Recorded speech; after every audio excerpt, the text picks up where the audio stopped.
Chapter 22:15. Published at 9th of October 2023 2:04 and 18 seconds p.m. Chapter 22:15. This year if audio player doesn't work, press stop then play button again. Chapter 22:15. This year N. O/V-E-L-B-1/N. Ryan looked at Lionel, but the latter seemed to be in a bit of a daze. Despite this, Ryan still felt a prickling sensation at the back of his neck, one that grew stronger every time he hesitated. Even though he felt this way, he didn't move, his expression remaining the picture of indifference.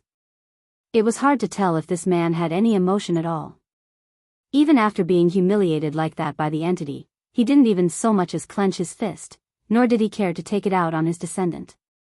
This kind of man was one who had a mind that was impossible to pry into. But interestingly enough, though Ryan felt that Lionel was quite easy to read as someone who was grieving, he still couldn't seem to grasp the exact depth. As for the depth of what exactly, even this was a blur, as though even making guesses about Lionel's state of mind was impossibly muddled. At that moment, Lionel suddenly looked up at Ryan. The height difference between them could only be said to be exceptional. One stood at 2 meters or so tall, but the other was almost at 4. Even so, Lionel's gaze didn't seem to give off the impression of a person who was inferior in any way. "Why aren't you attacking yet?" Lionel asked coldly. In a battle like this one, Lionel knew that he couldn't take the initiative. His ability index worked best when he had data, and in order to have data his enemy had to take action. Only then could he read, react, counter, and force his enemies to regret their choices. The only reason he had attacked first before was because he had already predicted how Ryan would react. Others might find this man to be unreadable, but Lionel felt that it was obvious enough. His emperor's charm had only made him better at reading people. Ryan was a carbon copy of his cousin. The difference was that Ryan had unmatched talent while Noah did not. This simple difference is what had led to a deviation in the direction their personalities had brought them down. How had Noah reacted the first time he met Lionel? Of course, he was a stickler for the rules and he had acted in accordance with the law. Unfortunately, that had gotten him beaten within an inch of his life by Lionel because he had dared to touch Anna. This man was the same. He was probably ordered to come here by his family, so he had. He wasn't angry with the entity because he felt that it only made sense someone so powerful would have a temper. He also felt there was no need to get angry because he would surpass this individual soon enough. As for taking it out on Xianxia, why would he do something to put his family in a poor situation just for his own personal grudge?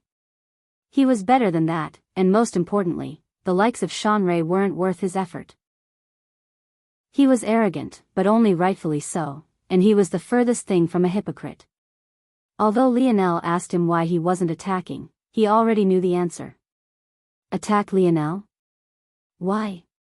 What would that get him? Even compared to Xianxia, Lionel was even more inferior. Attacking him out of rage would only be like admitting that he had suffered a loss and that he took it more seriously than he did. Of course, that didn't mean that he didn't acknowledge Lionel's victory. He did, and he would also adjust his expectations and future actions such that this wouldn't happen again. However, it wasn't worth attacking over. It was infuriating, indeed. It was even worse than disdain. Like he had said before, would a passerby disdain a dog for digging into garbage bins for scraps to fill their belly? Of course not. What human would waste their time disdaining a dog? The only appropriate reactions would be indifference, maybe a bit of aversion, but most importantly, they would feel that it was just natural. That's where a dog belonged, digging in the trash, so what was the use of an overblown reaction? However, this time, Lionel didn't attack. He just stood there, looking up at Ryan as though he was trying to remember this person's face. "The hourglass doesn't do what you think it does," Ryan explained simply. "Well, it does, but it won't work out in a way you think it will. In addition, the Pluto race wouldn't be willing. Make sure you keep it safe." Lionel replied just as simply. "Soon enough, it'll be mine. The more you stall, the greater price it'll have to pay." Lionel's meaning was simple. The more time passed, the more time would have to be rewound, and the greater pressure there would be on the hourglass. Ryan looked toward Lionel, but he didn't reply immediately. Both of them seemed to be exceptionally okay with silence. If it wasn't for Lionel's hostility, and the fact that he was too weak, they might have been able to be friends. While he didn't disdain the weak, Elryan wasn't a fan of the idea of watching such a weak species of people die long before he did. His gaze flickered. What a peculiar thought that was. Friends? With a man who had tried to steal the symbol of his Pluto race? If others found out about this, even just the threat he had levied just now, even his bones wouldn't be left. But he suddenly felt compelled to change Lionel's mind. Do you understand what you are saying? It doesn't matter, Lionel replied simply. It does. Elryan responded. Do you understand how strong the existence who separated you from my body was? Lionel didn't reply. He wasn't a fan of repeating himself. Since he had said it didn't matter, he meant that it didn't matter. In order to do what he did, he would have to have the power to ignore the regulator of your incomplete world, Elryan continued as though he didn't need a reply. If that's not enough of an answer for you, do you have any idea how strong Xianxia is? How strong I am? Lionel once again didn't reply. This year, if converted to your time, I am 14 years old. My strength level, if converted to your understanding, is at the quasi-6th dimension. Chapter 22:16. Published at 9th of October 2023 2:04 and 17 seconds p.m. Chapter 22:16, maybe. If audio player doesn't work, press stop then play button again. Chapter 22:16 maybe. The reaction that Elryan might have expected wasn't the one he received. If anything, he was underwhelmed. Lionel had already seen just how far apart the strengths of various races could be. Setting aside the spirituals, there was himself. When that figure in the blood pool moved, it had to be understood that Lionel's dimension didn't change. The only thing that changed was how much access to his own personal talent he had. That meant, the man who could kill ancestors, and even overlords, as though they were wet tissue paper, had been the very same sixth-dimensional Lionel. Of course, that was still not as impressive as Elryan, who was only in the fifth dimension. Though the latter had said quasi-sixth dimensional, this was the reality. Quasi or not, it was still the fifth dimension. However, it wasn't enough to completely upend Lionel's reality. As for why he was underwhelmed, it was because he would expect such an existence to be further along at 14 years old. If he had been born in the Morales family, he would have most definitely been faster than that. He had entered the dimensional verse at 18 years old. He was now 26 years old, and most of that time had been spent struggling on his own. It was completely unlike Elryan, who even had access to such a treasure. That said, Lionel still stored away several things from this information, much of which was speculation. Elryan had said if his age was converted, it was very possible that he had experienced much more than 14 years, but just like dog years, different species experience the years differently. This would explain why there wasn't even a hint of childishness on his face, though that could also be explained by his race itself. The second important speculation was that he didn't believe that Elryan was actually just slow to progress. Or, rather, even if he was slow, every step he took was far more substantial than Lionel's own. That meant that the Pluto race had a different method of progression, one that Lionel was very much interested in. A part of his senses drifted down to the members of the Void race that Xianxia had left behind, a cold glint lighting his eyes. Elryan shook his head. It seemed that this kind of man couldn't be swayed in such a way. He didn't know why he had wasted his time. It was truly uncharacteristic of him. There also wasn't a point in converting his strength and age like that. This man would have no reference for what that truly meant. Seeing that Lionel seemed to have some intention toward the other Void race members, he was rendered somewhat speechless. Laying a hand even on a servant of a god race would get your entire race eradicated. He had yet to get to it because Lionel didn't seem to be paying attention, but if Lionel had truly killed Xianxia, it would have been like sentencing everyone to death. He didn't know why, but he didn't want to see this man die, at least not in such a ridiculous and unfair way. He truly wouldn't even see his enemies if he made such a folly. He would likely spend his years in eternal damnation, never laying eyes on the person who put him there in the first place. At that moment, Ryan suddenly remembered something his father had told him. He was used to being reprimanded for his straightforward ways. He might be talented, but he lacked in charisma. As a leader, this was a deathly sort of flaw. His father had once said that smart people couldn't be convinced with reason. Usually, they had already thought of every possibility. Telling them facts would do nothing to change the situation. He had already assumed that giving a person the facts was only right. Any logical person would obviously come to the same conclusion as him, right? But his father had said no. Humans were emotional creatures, no matter how smart they were. If you wanted to convince someone of something, you had to understand their why and manipulate that. Unless you could understand that, it would all be useless. Even if a person was stupid, so long as they had enough bias, even if you laid out all the facts before them, they might nod to your face then return to their ingrained beliefs later. But what was Lionel's why? Ryan's gaze flickered and he remembered that the world's spirit had responded to Lionel. The only way that would happen would be if... Don't. Lionel suddenly said, raising up a hand. Uvalb 1 and Ryan froze, not quite understanding. I don't care how powerful your people are. I also don't care what your original purpose here was, or how you might be related to my grandfather or the Fox family. I truly do not give a damn. I can see it in your eyes. You're looking, trying to find a light of reason, trying to understand me, trying to convince me. I originally didn't know why you were deviating so far from your original personality, but now that you've told me your age, it's too obvious. You're still a child and still don't have any sort of real conviction. Ryan frowned for the first time. I wasn't even trying, but I was already leading you by the nose. What do you think I am? A broken vase you need to put back together? Maybe because your family gave you a mission to fulfill that promise you want to complete it to 100% of your ability and maybe pull me out of an abyss to help the descendants of your benefactor? Is that it? It's all worthless. You may have all of the facts, but those facts are just your understanding of your race. Do you even know who I am? Do you know what I'm capable of? Did you check to see who you were speaking to first? Or was it that because I'm a human and in your eyes, you believed that you could understand me in just a few seconds of thought? Lionel rose into the air until his nose practically touched Ryan's, looking into those eyes that held the weight of the universe within. Since you're being so helpful with your words, I'll ask you a question. Do you have any idea how close to death you were just now? That cold shiver Ryan thought had vanished appeared again.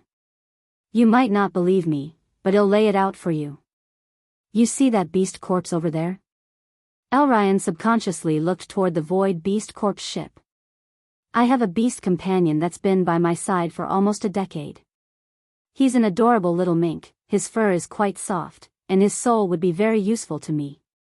If I killed him, animated him, and then used this beast corpse to breathe life into him again, making him my puppet for life, how powerful do you think he would be? Would your little prepubescent body be able to handle it? Would Shanrei be able to handle it? I have a feeling that even her entity wouldn't be able to handle it. The more Lionel spoke, the colder his gaze became, and the worse the shiver up Ryan's spine became. Do you know why you're still standing here, alive? This time, it was Ryan's turn to remain silent. Lionel turned and walked away. Maybe it's because I'm not angry enough yet. Chapter 22:17. Published at 9th of October 2023 2:04 and 15 seconds p.m. Chapter 22:17. Sturdy? If audio player doesn't work, press stop then play button again. Chapter 22:17. Sturdy? Ryan found that his heart was beating too rapidly for him to control.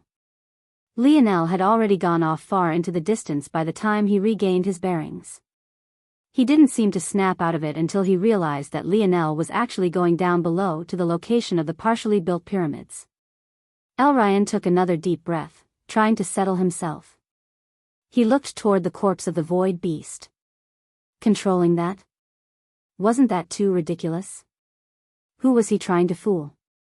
Who would believe that a human could take control of a void beast's corpse?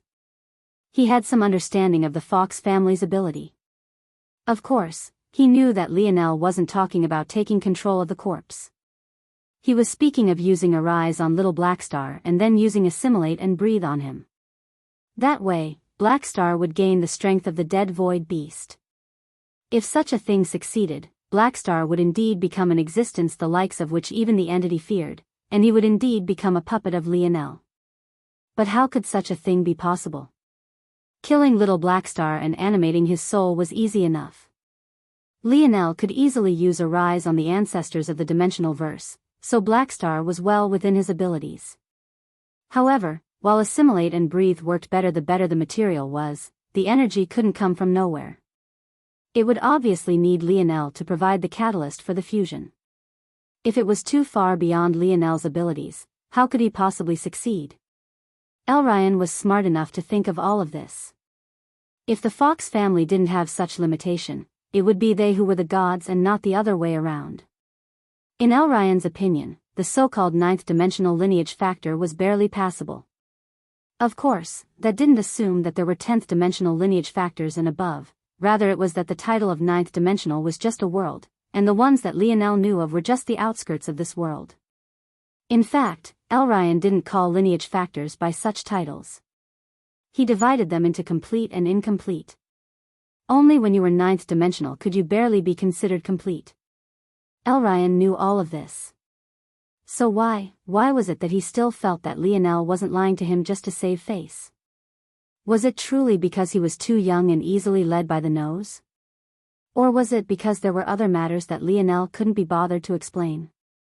If Elryan had known Lionel, he would understand just how rare it was for Lionel care to explain anything in the first place. The idea that he would explain everything, especially to a potential enemy. Well, wasn't that too ridiculous? After one final breath, Elryan exhaled another breath and managed to fully reclaim his calm. He descended after Lionel, wanting to understand what this man was doing. Regardless of the circumstances, he had entered a state of complete curiosity. Someone else might have already been completely enraged, but Elryan was someone who had taken the humiliation at the hands of the entity as though nothing at all had happened, so how could he take a few words from Lionel seriously? Lionel landed on the ground, gliding across the grown sandy plains. The world spirit that had been fused with him had long since separated, but now it followed over his shoulder, an amorphous blob of energy. NOVLB/1N somewhere inside, Lionel wondered if this world spirit had followed his mother because it had truly chosen her, or if it was his fault. After he left this place, he couldn't very well take the world spirit with him, so it would be stuck here until Alienor was born.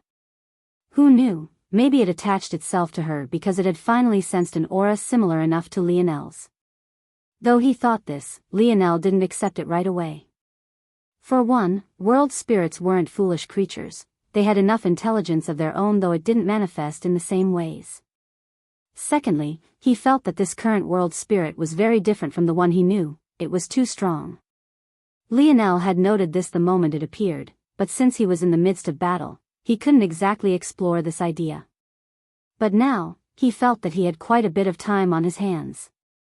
Because he had been forcibly expelled from Elryan's body, for all intents and purposes, they had already failed this zone. This was unfortunate because his mother wouldn't be able to gain the benefits of completely understanding a new magic system this time. But it was fortunate in that he didn't have the same restraints. At the same time, although the rewards would be lost to them, there would be other rewards here. There were still the Void race members above and there was still this pyramid being built here. How much had Lionel gained just from entering the zone of the mere dwarven race? It benefited his combat prowess even now and it was a large part of the reason he had mastered his spear so quickly. The benefits waiting here for him were on a completely different level. As for why the Void race members above had yet to run for their lives, the truth was that they didn't dare to. Only the likes of Lionel would dare to even speak so brazenly to a Pluto. As for them, the moment Shanrei escaped, even though Elryan had yet to speak even a single word to them, they acted as though they were captives. Lionel waved his arm and his injured elbow snapped back into place. With a clench of his fist, it was soon as though nothing at all had happened. When he entered the range of the pyramid, his eyes narrowed. With the evolution of his lineage factor, he had gained a great deal. One such thing was that his earth force affinity had risen to an entirely new level. So, when he stepped foot into range, he felt as though he was standing upon the sturdiest earth he ever had. It was a completely contradictory feeling. What about sand could possibly be sturdy? Chapter 22:18. Published at 9th of October 2023 2:04 and 12 seconds p.m. Chapter 22:18. Incomplete world. If audio player doesn't work, press stop then play button again. Chapter 22:18. Incomplete world. It reminded Lionel of Elther's chaotic particle force. It was formed of granules of Earth as well, and yet it was the number one Earth force in all of existence. Well, he wasn't sure if he could say that anymore. He wondered if these force evaluations were just limited to the dimensional verse's understanding of them or not. Although he reacted as though it was nothing much, that didn't mean that he didn't take note of the existence of the Pluto and Void races. Their existence clearly meant that this world was much larger than he knew. There was a second pressure Lionel had felt just now as well, though, and that was the pressure of the others of the Pluto race. They were dressed simply, but even the shortest was at least 5 meters tall. It seemed to be reminding Lionel of Elryan's age again and again. They didn't seem powerful outside of their size, and yet their every moment seemed to rock the earth. Novel being as Lionel walked forward, he felt that Elryan was holding back a great deal. At the very least, when a Pluto sweat, it seemed that the entire world worked as well. Every drop of a Pluto's body was precious and couldn't be shed without an equivalent exchange. A powerful race, indeed. Lionel thought to himself. Even so, it didn't stop his steps forward. He didn't even react when Elryan appeared by his side.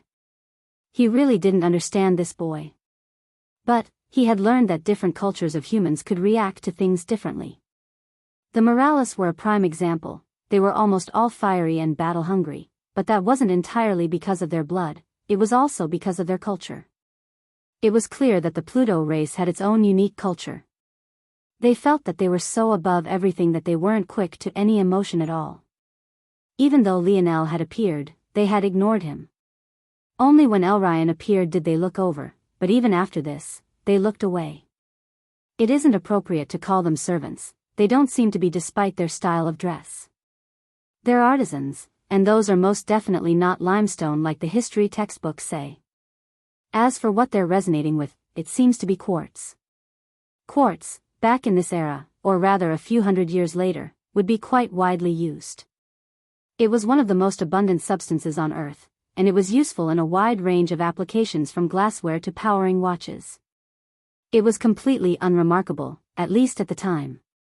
In Lionel's era, though, the importance of quartz skyrocketed, and it was likely also part of the reason that Earth hadn't reached the point of having to gather energy from the stars either.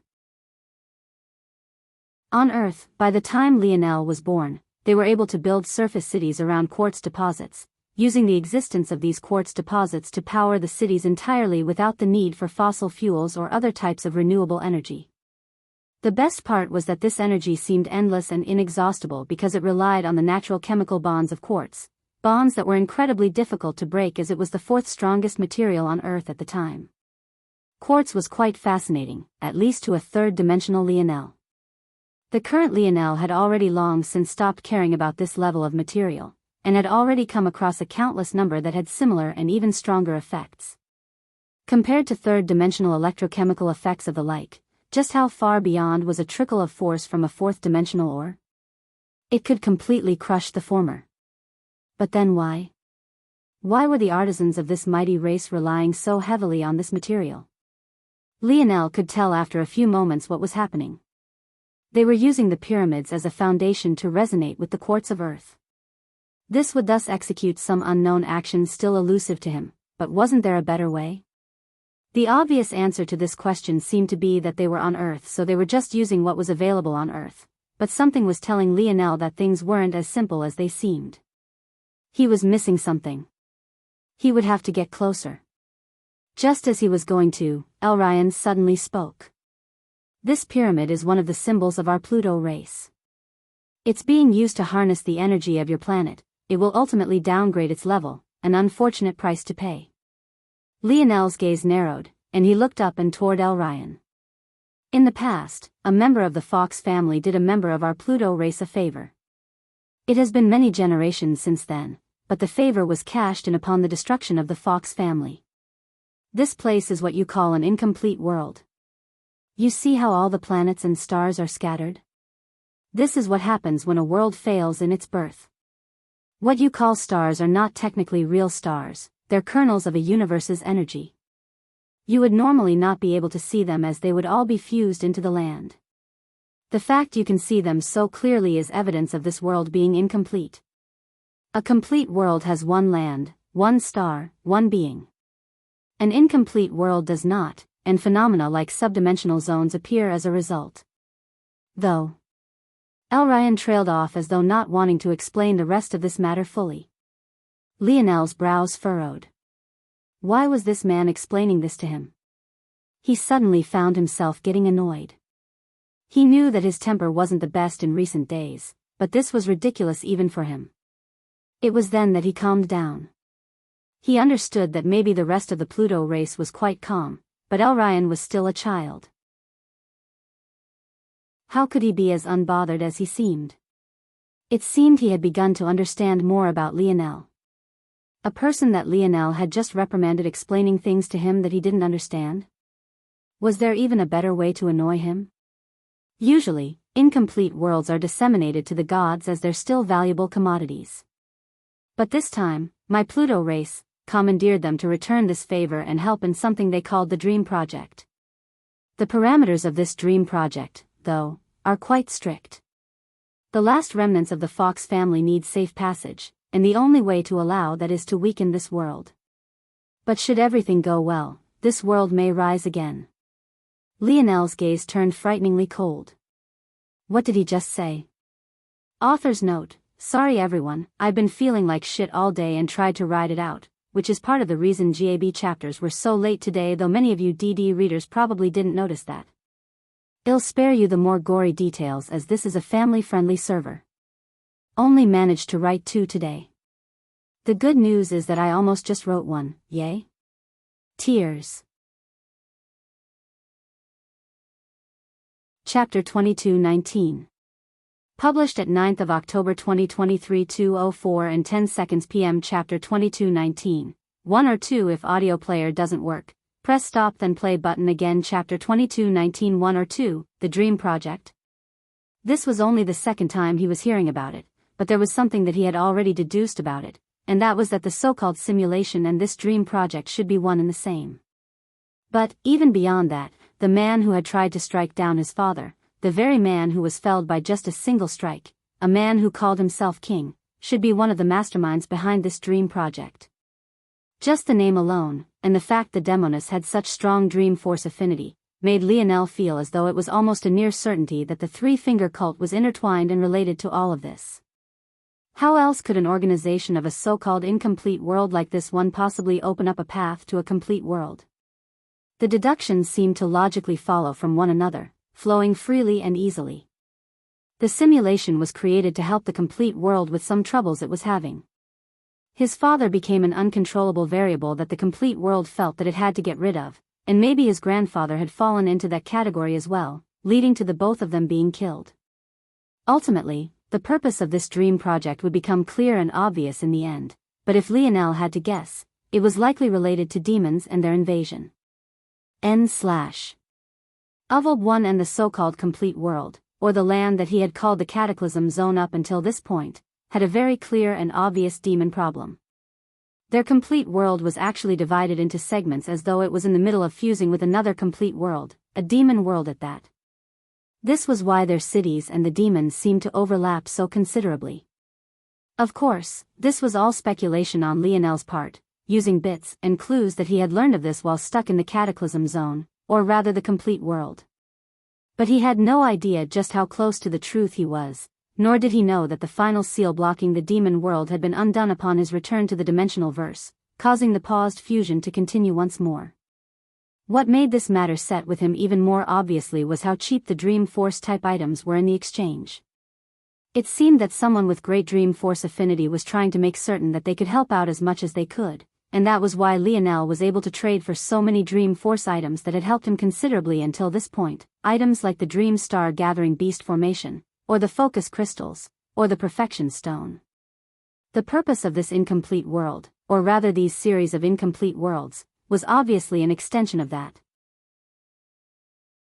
To build up an army of soldiers that would live in accelerated time frames and be able to create all sorts of new methods to control and manipulate force, methods that the complete world would absorb and use to strengthen themselves as well. It all made perfect sense, until Elryan mentioned the fox family. The last remnants of the fox? That was obviously his grandfather. But if his grandfather was the reason this simulation could even exist, then how was he related to the Dream Project? Didn't that mean that it was him and not King who was the true arbitrator? But if his grandfather was in control of all of this, why did his father have to die? Why didn't he have more control over the situation? Why didn't he save him? The more questions Lionel had, the more agitated he became, and the more than crimson light flickered in his eyes. Did he have the best impression of his grandfather? Not particularly, but the reason for why was because of his choice to massacre so many for what was ultimately just convenience. But was it still fine for him to hold this against his grandfather? He had already killed far more than the number of citizens of Earth that had died during the metamorphosis. And quite frankly, he couldn't be bothered to care even now that he had done so. Was it moral of him? Probably not. Did he find those people to be innocent? Also probably not. Who else would benefit from the conquering of the human domain if not them? And now many humans would have died to allow them such comfort. Of course, Lionel wasn't saying that this justified his actions. Quite frankly, he couldn't be bothered to justify them, he didn't care to. They had enraged him, so they suffered the price. He didn't think any other justification was needed. But by the same token, he could no longer blame his grandfather for the same things. Though, he still felt that killing your own for such a reason was far too ridiculous. Now, though, he had another reason to not let go of that anger. Just what was the truth here? He found that despite how enraged he was, he couldn't quite blame his grandfather as much as he thought he might. It was all too obvious that there were certain matters tying Emperor Fox's hands, and the fact that the four great families were seemingly trying to interfere and ruin things for him spoke volumes on their own. But that didn't mean he didn't have questions. You've probably already guessed the purpose of this world, and that's to both create warriors and gather resources. Incomplete worlds are less desirable as places to live in, but they're great commodities. Many gods even use them as a form of currency. The saying goes that existence doesn't make mistakes, even the birth of incomplete worlds can serve their own purposes. Because of their unique structure, the zones can appear, and they can reshuffle reality, allowing yet unknown theories and conclusions to be drawn. Some of the most powerful existences in all of reality use incomplete worlds as computers, as you might call them, calculating the best ways to improve their strength. 1 or 2 incomplete worlds might be born every decade or so. The others are enraged because my Pluto family allocated 100 or so to repaying this favor. Chapter 2220. Published at 9th of October 2023 2:04 and 6 seconds p.m. Chapter 2220, Crack. If audio player doesn't work, press stop then play button again n/o/v-el/b in Chapter 2220 Crack. Lionel remained silent. His calm had returned, he simply let Elryan speak. He didn't interject, he simply let the Pluto, who he was starting to see more and more like a little boy, speak. While incomplete worlds are very useful, for many more ways than I listed as well, they're very finicky and difficult to properly control unless you have very specific methods. The Void Race, for example, are able to fuse with incomplete worlds. It's the source of the cosmos that covers their bodies. However, without their bloodline, doing something like that is impossible. This is all to say that entering an incomplete world as an existence of a complete world is not easy. Not only are there heavy restrictions on dimensional level, but there are also restrictions on how much you are allowed to affect the world. The descendant of the Fox family needed to enter, but he was much too powerful, especially since he had set his sights on Earth in particular. We're building this pyramid and a few other structures to absorb the latent potential and weaken it further. Though, it wasn't entirely for this reason either. Elryan moved on without explaining. He seemed to take some satisfaction in being able to give Lionel some of the information he wanted, but to also dangle the rest in a place that was impossible to reach. Very childlike, indeed. Lionel was almost in a mood to say that it was adorable. Though, it was hard to say such a thing about a 4-meter-tall behemoth. To make a long story short, the Fox family descendant needed our help to be able to not only enter this world but truly become a part of it. That takes quite a process, but it's not a complete loss. This incomplete world is quite interesting, and it happened to have a material I've never quite seen before. This quartz is very interesting. It seems to emit a substantial enough amount of power whenever pressure is applied to it. No other or quite works exactly like it. Lionel's gaze narrowed. He had already realized that they were working with quartz, but why would these existences find it to be so interesting? He had already said that there were similar enough materials at higher dimensions that worked a bit like quartz did, so he didn't believe that Elryan had never seen anything like this before. Though Lionel didn't seem to be paying attention, he was entirely focused on Elryan's words. His pride wasn't overblown to the point of ignoring an easy well of information right before him, even if he didn't ask any questions of his own. That's right, it seemed that he was still missing something, and then it clicked. The ores that he was thinking of that were similar enough to quartz had a very clear defining difference. Their energy was stored, while the energy of quartz was innate to its very chemical structure. For example, a force crystal would have a large well of force within, but it could be easily used up. But not quite in the same sense. The energy of quartz doesn't run out.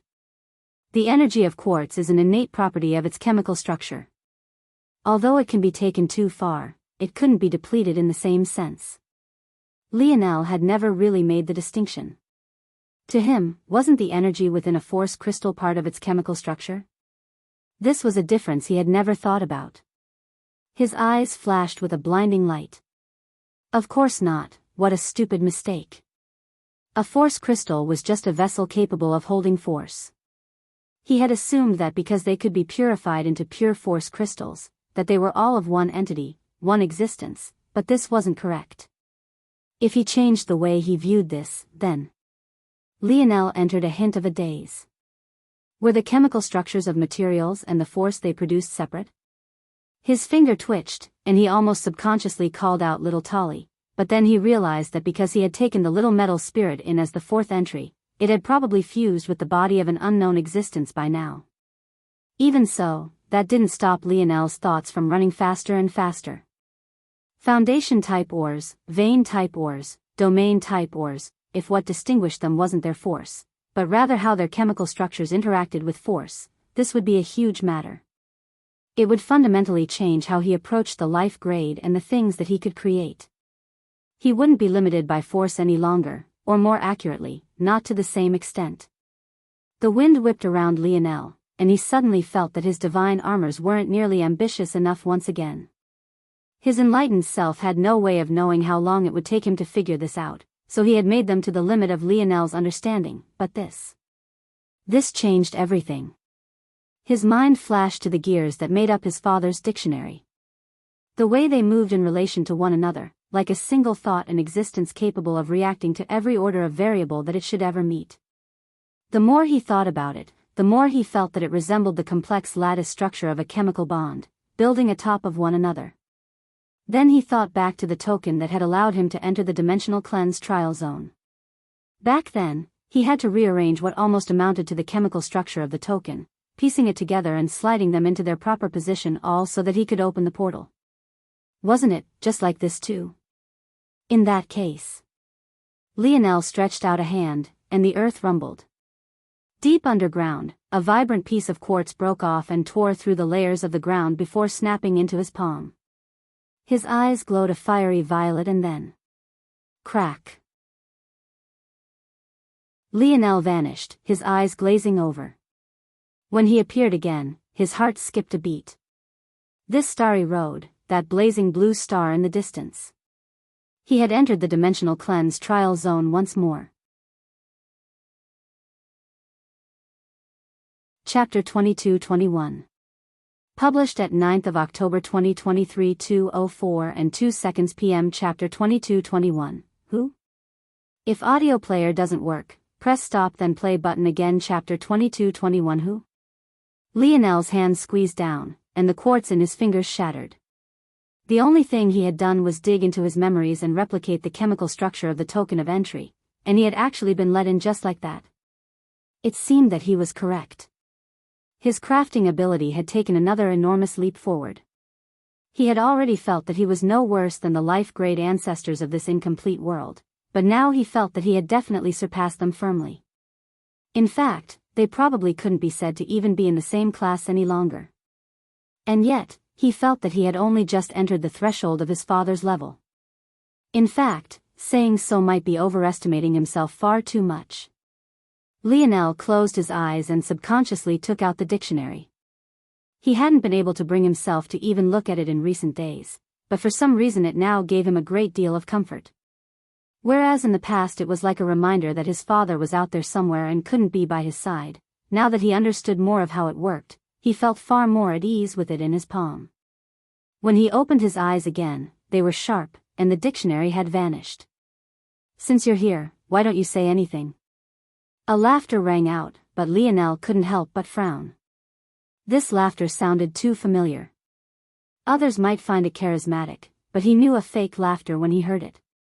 It was probably the same fake laugh he had been using ever since he was old enough to know that he should probably learn to socialize properly. The cadence, the tone, the hidden hint of disdain, all impossibly subtle and yet one that he was intimately familiar with all the same. Why was there a recording of his laughter here? N//L/B/I/N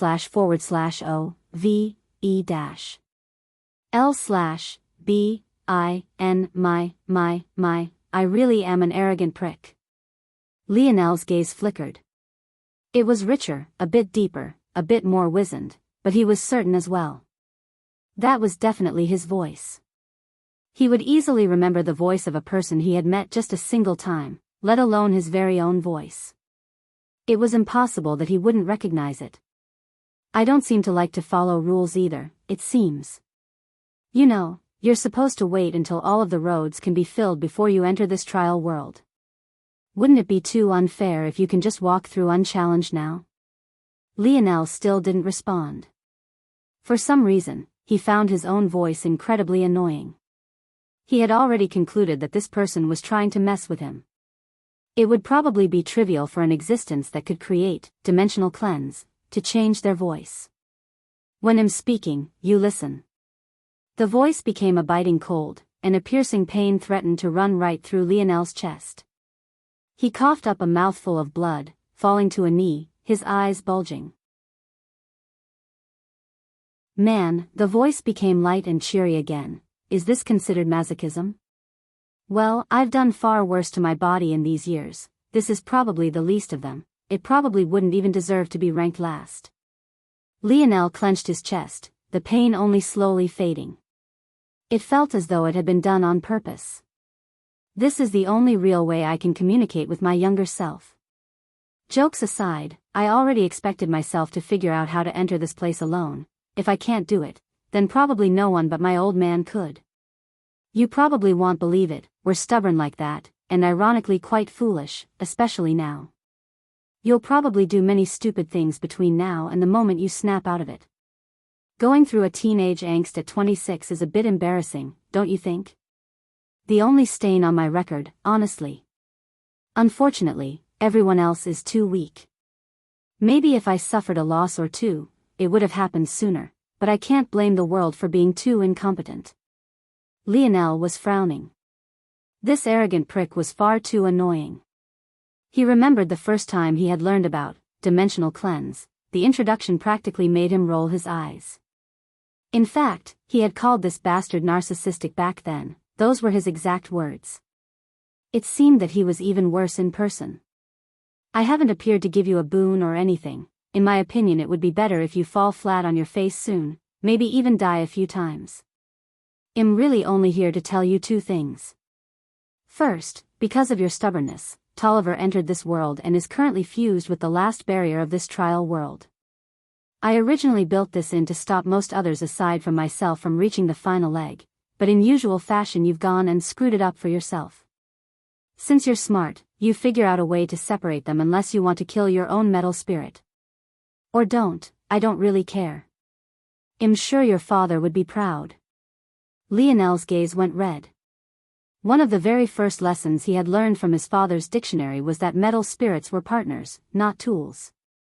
But that didn't mean that this person could just casually mention his father like that. However, the moment his gaze went red, that suffocating pressure descended again, and he coughed up another mouthful of blood, almost passing out entirely. Second, you had better take this seriously.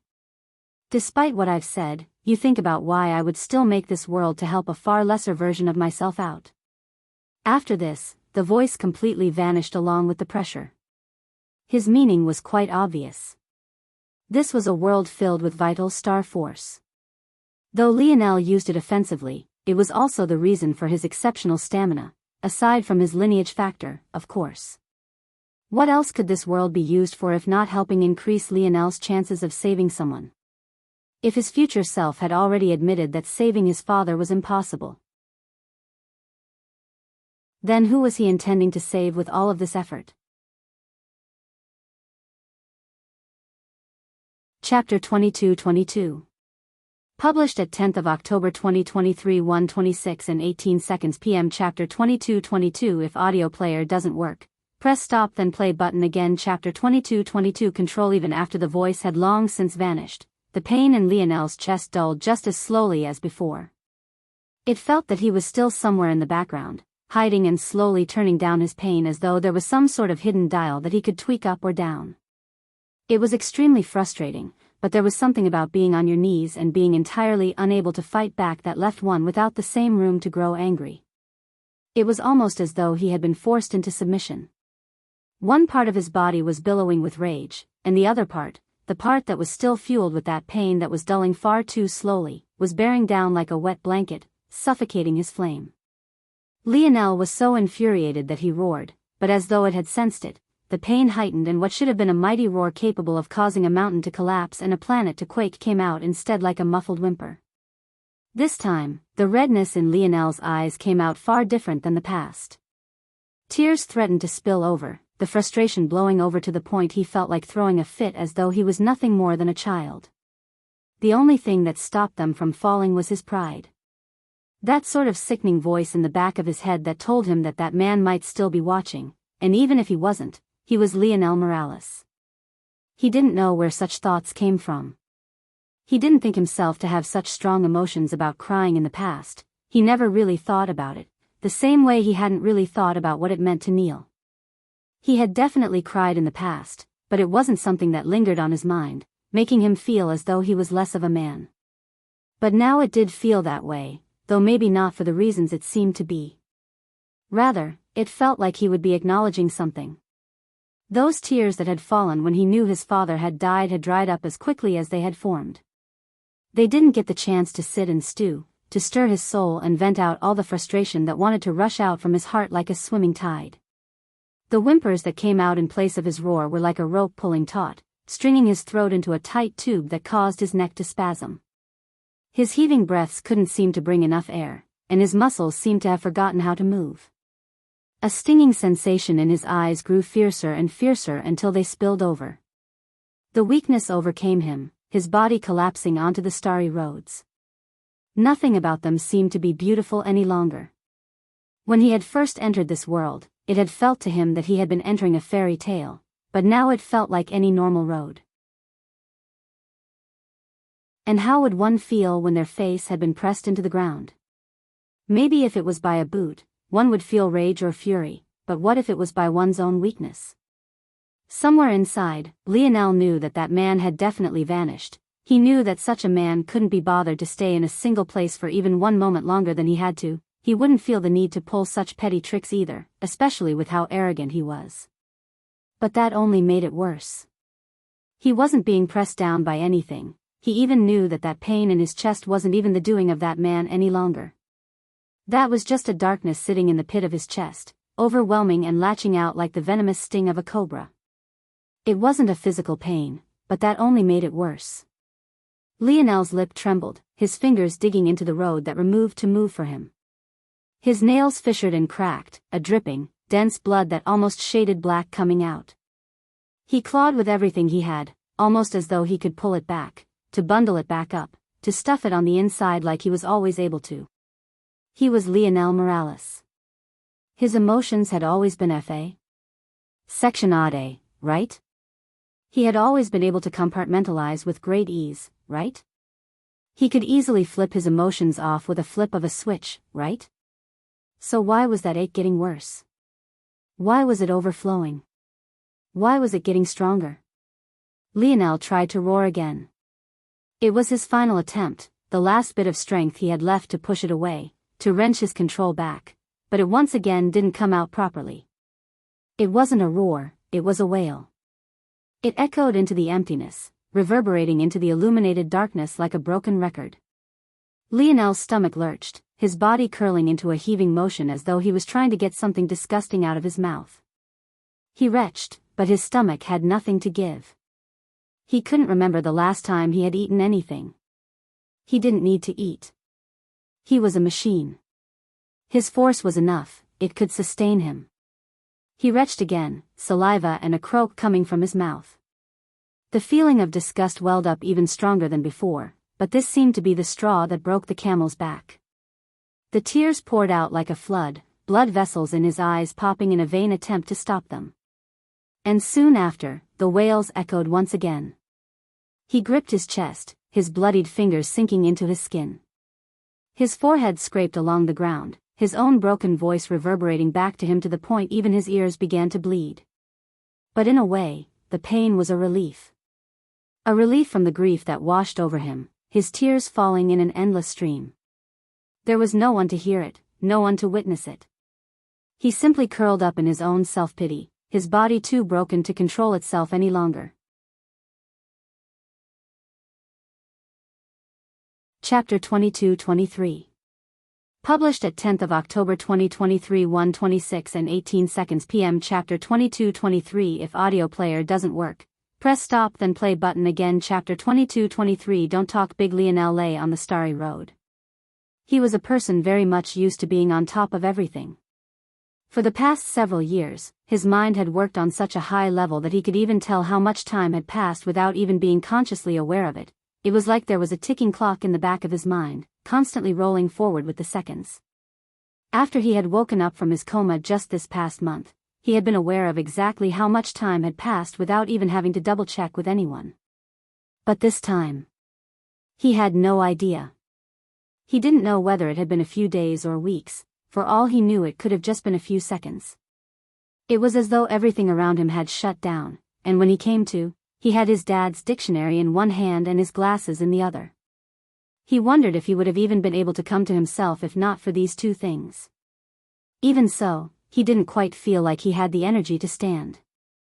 Every cell of his body had been wiped clean, moving in what felt like slow motion.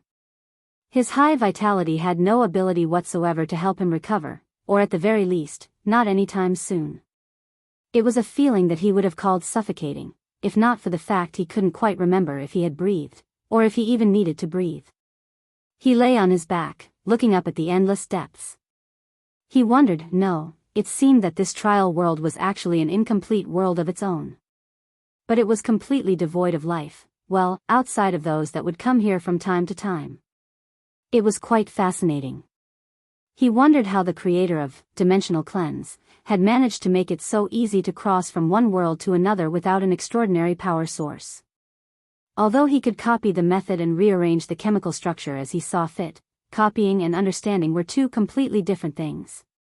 It was so far beyond him that he couldn't wrap his head around it, but it was also fascinating for exactly that reason. What other discipline could allow a layman to copy a master so precisely and execute the same results with repeated certainty? It was unlike anything he had ever seen before. Lionel's head shifted, and he looked down at the pair of glasses in his hands. He had squeezed them pretty hard, all of his strength, in fact. But they didn't so much as creak. It was an odd feeling. He was sure that even if there was an eighth-dimensional item in his hand, even if he couldn't destroy it, it would at least have some give to it. But this had nothing of the sort. He wondered how much effort his father had put into it, how many hours of work. Lionel looked away. That was the thing with tears. If you let them go once, the second time would come even easier, and the third even easier than the second. Eventually, you would be as worthless as a crying baby, curled up on a starry road when there were treasures to be had not too far away. He thought this, but he still didn't move. Say something, old man, he mumbled to himself. Ping, Lionel's gaze flashed, but he didn't react as violently as one might expect. In fact, he didn't even look toward the dictionary. Finally finished crying? I'm quite touched. What was that, 27 hours? Sheesh, not bad if I do say so myself. Lionel's lip curled into a slight smile. He knew that it was a message. By now, he understood enough about crafting to know how his father had done it. The usual mechanical voice of the dictionary, a version of his father's voice without life in it, was done on purpose to lull Lionel into a certain belief. In reality, all of the dictionary's messages could be in just as lifelike of a voice if his father had so chosen. But he preferred the chance at pranking his son instead. That said, there were indeed many things within the dictionary that were pre-recorded, but there were even some pre-recordings within that presented themselves as such that were, in reality, just the dictionary speaking. This was one such example. The finally finished crying part was pre-recorded. The 27 hours part was deduced by the dictionary on its own. The dictionary was definitely a complex system that brought most AI to shame, and if not for his father's pranks, Lionel would have noticed long ago. This dictionary was maybe the greatest invention of his father. It wasn't casually cobbled together as Velasco had made it seem. In fact, if its intelligence were to be measured against Lionel's, it would definitely be smarter, and not just by a small margin either.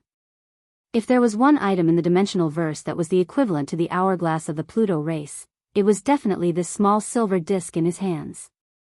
Its abilities were simple, but it was in this simplicity that it was so shocking and amazing. Yeah, I'm done crying, old man, Lionel muttered. Lame. I thought I could at least milk this out for a few more years. Who knew that my seed wouldn't be as useless as I thought him to be?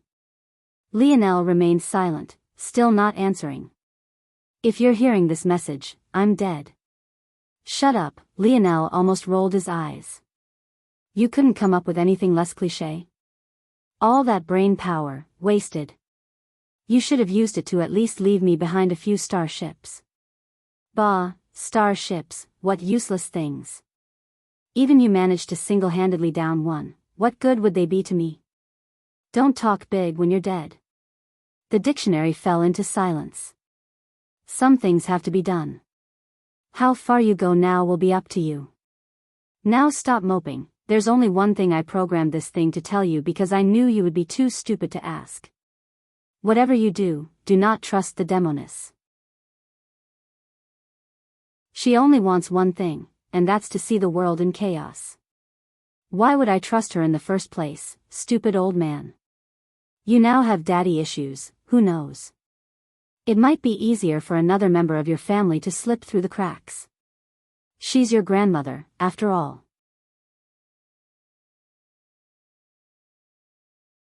Chapter 22-24. Published at 10th of October 2023 1:26 and 19 seconds p.m. Chapter 22-24. If audio player doesn't work, press stop then play button again. Chapter 22-24. Snores. Lionel didn't react violently either. Maybe he was just in a numb kind of mood, but this was also how he always was. He had spent most of his life thinking his mother was dead. Actually, he had felt that that was probably the lesser possibility, the greater of which being that she had abandoned them. It was the only reason he could think of for why his father didn't tell him about her. Of course, now he knew it was just a matter of necessity. Telling him about Alienor would have meant exposing the Void Palace because on modern-day Earth, there was simply no excuse for not being able to see anyone. You could travel from one end of the planet to another in just a few minutes, and even if there was some reason you couldn't, even 21st century Earth had countless communication methods, let alone modern-day Earth. If his father had tried to lie that way, rather than being indifferent toward his mother, he would have probably been resentful toward her for making his father have to come up with so many lies. When he had finally learned that his mother was alive after the metamorphosis, he had reacted with a shrug. He never really cared. He never cared enough to ask about her, and he didn't care enough to find out the truth about her, so why would he care that she was alive? It was only after awakening his dream force and recalling every bit of his memories did he know that he could have love for his mother without letting her off the hook for something so egregious as not staying in her own child's life. So, when he learned that this mysterious woman was his grandmother, he didn't care. Even when he thought about the so-called love triangle between King, the Silver Emperor, and her, he still hadn't cared. The idea that his grandfather was potentially a cuckold didn't really move the needle for him at all. There wasn't much you could do against such a powerful woman. Plus, that love triangle was nothing but a folk tale. He had no real evidence for it. If she wanted to bed you, you could probably only accept it. If she wanted to leave you afterward, well, it was only right.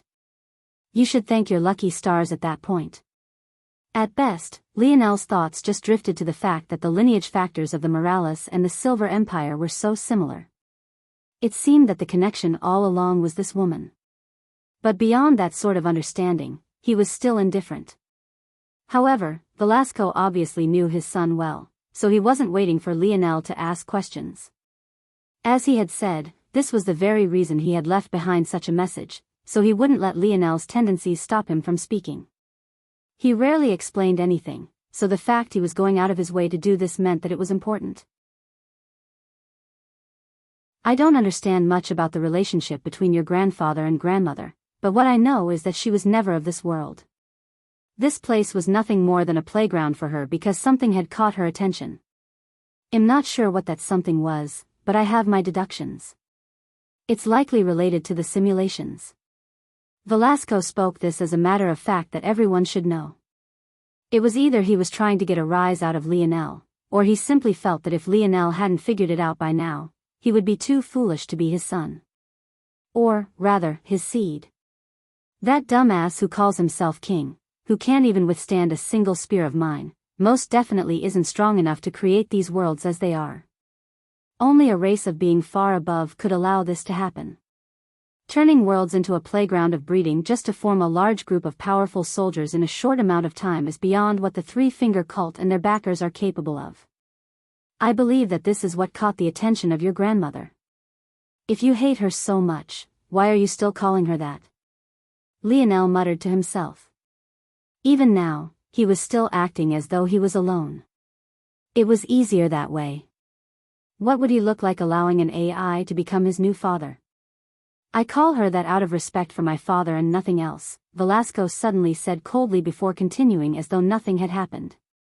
Only something of that magnitude was enough to catch her attention. As for why she did all the things afterward, I have no way of knowing why she did.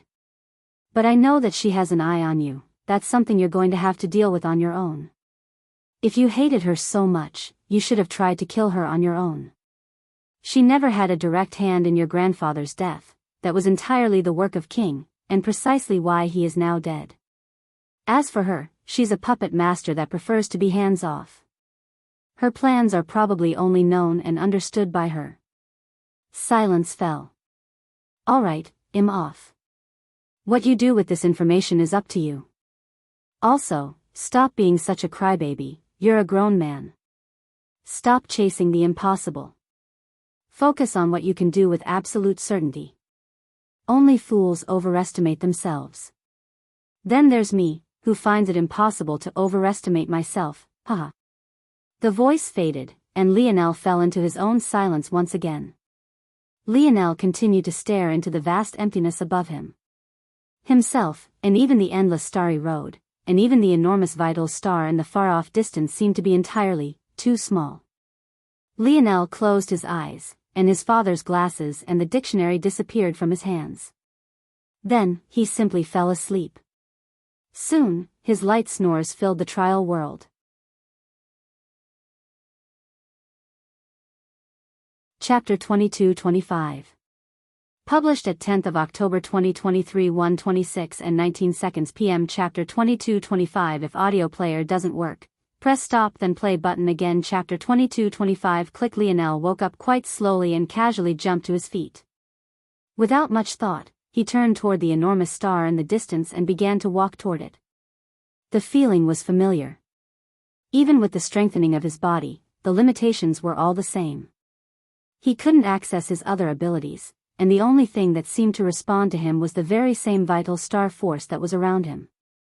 But such a thing was hardly able to stop his steps. The avatars he faced fell down one after another, and he didn't even feel the need to lift a finger. They died beneath the rampaging of his force, a feeling that seemed to carry a hidden sort of anger despite the fact he felt far better now than he had before. It wasn't long before he had already crossed past the distance he had already traveled before. Of course, there were no human enemies to face this time, so the path ahead was leisurely. He came to only a brief pause when he crossed the region he had fallen to Amory in, but that was a shadow that he had long since gotten rid of. It was no longer enough to move him so greatly. Soon, he found himself beneath the enormous blue star. This close up, he could see that the dancing runes on its surface were unlike anything he had ever seen before. It made the runes on his vital star seem insignificant and small, not just in size, but in raw complexity and even in beauty. Lionel knew with a glance that this was most definitely past the impetus state, it was likely even past the life state, though he had no reference to use to make certain of this. If he fused with his star, his greatest force would likely no longer be his dream force, and it wouldn't even be his scarlet star force either. Even so, he didn't even want to think about the implications. What kind of stamina drain would it be to try and use such force? How much focus would it take? Would forming a wisp of it suck his dream force dry? It was a joke to even consider it. That said, due to the words of that man, he had felt that there was another secret stored away within, dimensional cleanse, and he finally understood what it was. Dimensional cleanse was a technique that he had originally chosen because he felt that it matched together with his ability index quite well. He had felt that it could strengthen his dream force, or rather soul force at the time, and help him upgrade his ability index from the C- grade ability he had thought it to be back then. As he continued on with his practicing of the technique, he had learned quite a lot about it. For example, the oddity of the six-dimensional layer in forming a complex natural force art that could allow for the breeding of auspicious air, or its seemingly odd connection with universal force. But after he had broken through into the seventh dimension, and also came to understand some things from that man's words, he understood what the true purpose of dimensional cleanse was. It was a technique that used dream force for the sake of polishing one's other forces. The connection with auspicious air, the melding with universal force, these were all foundational layers that could allow one to reach the ultimate goal. The cleansing of one's force, its refinement, and its compression into higher and higher states. It was obvious if one thought about it, how else could it be compatible with every other technique? That was the ultimate truth. The reason, dimensional cleanse, could be used along with other techniques was because it wasn't like other techniques at all, at least on the surface. Staring at this star, and having reached the conclusions he had, Lionel had thought of a very obvious question. If dimensional cleanse was so free and loose with its restrictions, then why vital star force? To save someone? That's what that man seemed to imply he would have to do, but why would vital star force be the best for this? If anything, of the healing forces, vital star force would probably be the worst at saving someone. It was a type of life force that could only be used on the body and was useless against the mind. It also couldn't be transferred over to others, or else Lionel would have long since built a healing force art around vital star force instead of the light force he always used instead. It just didn't make any sense. And if he took a step back and took the man's words as skeptically as he wanted to, then it made even less sense for vital star force to appear here when this was obviously a technique best paired with soul and dream force. Using vital star force in place of it wouldn't even work. But then Lionel thought of something. Star fusion. Star fusion, combustion. Star fusion, King's Might. These were three techniques, though really just one, that he had personally created. It was interesting, he had created these techniques while he was still within the third dimension, and he had broken through into the fifth dimension in this very place. And yet, despite his inexperience at the time, aside from some tweaking, he found that his star fusion technique was even more useful now than it had been in the past, and it was perfectly flexible. But it finally clicked. Dimensional cleanse wasn't just a technique of the mind. The reason it could be paired with other techniques was because of its innate flexibility, but most importantly because it was never paired with a bodily portion. A portion Lionel felt that he finally understood now. The reason star fusion was so good was because when he had created it, he had been deducing the fourth dimensional layer of dimensional cleanse, a layer that was, ironically, related to the body, and also a layer that he had neglected until now. Star fusion just might be more related to dimensional cleanse than he had originally assumed.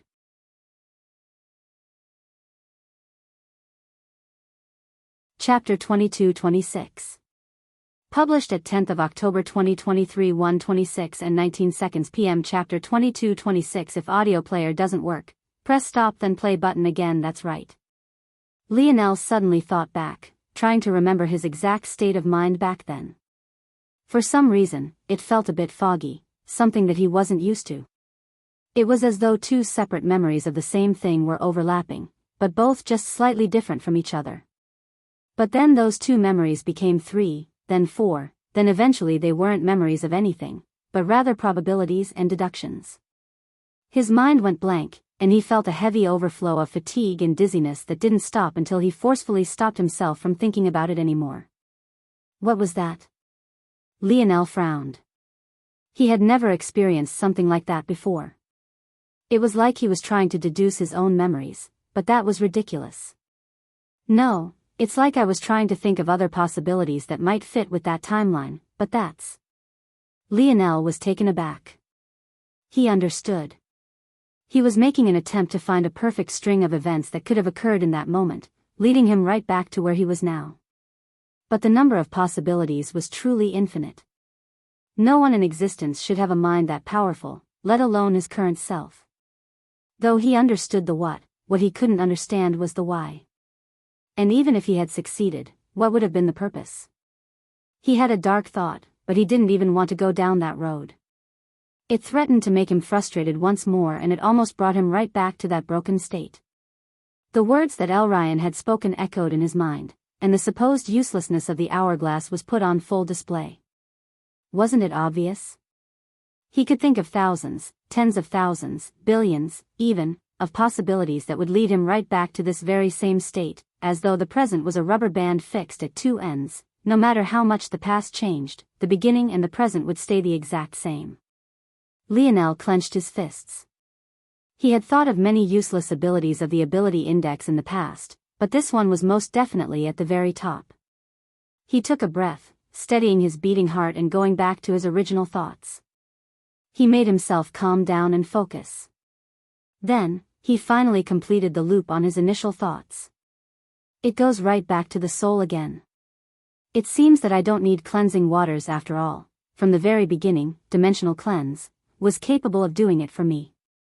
Not just this, but it should even be able to steadily increase the state of my body as well. That man is an arrogant prick, but this technique is truly genius. It wasn't that Lionel didn't understand, the man was implying that he was himself. Only a fool wouldn't understand, and Lionel was probably the furthest from. He didn't acknowledge it for one reason and one reason alone.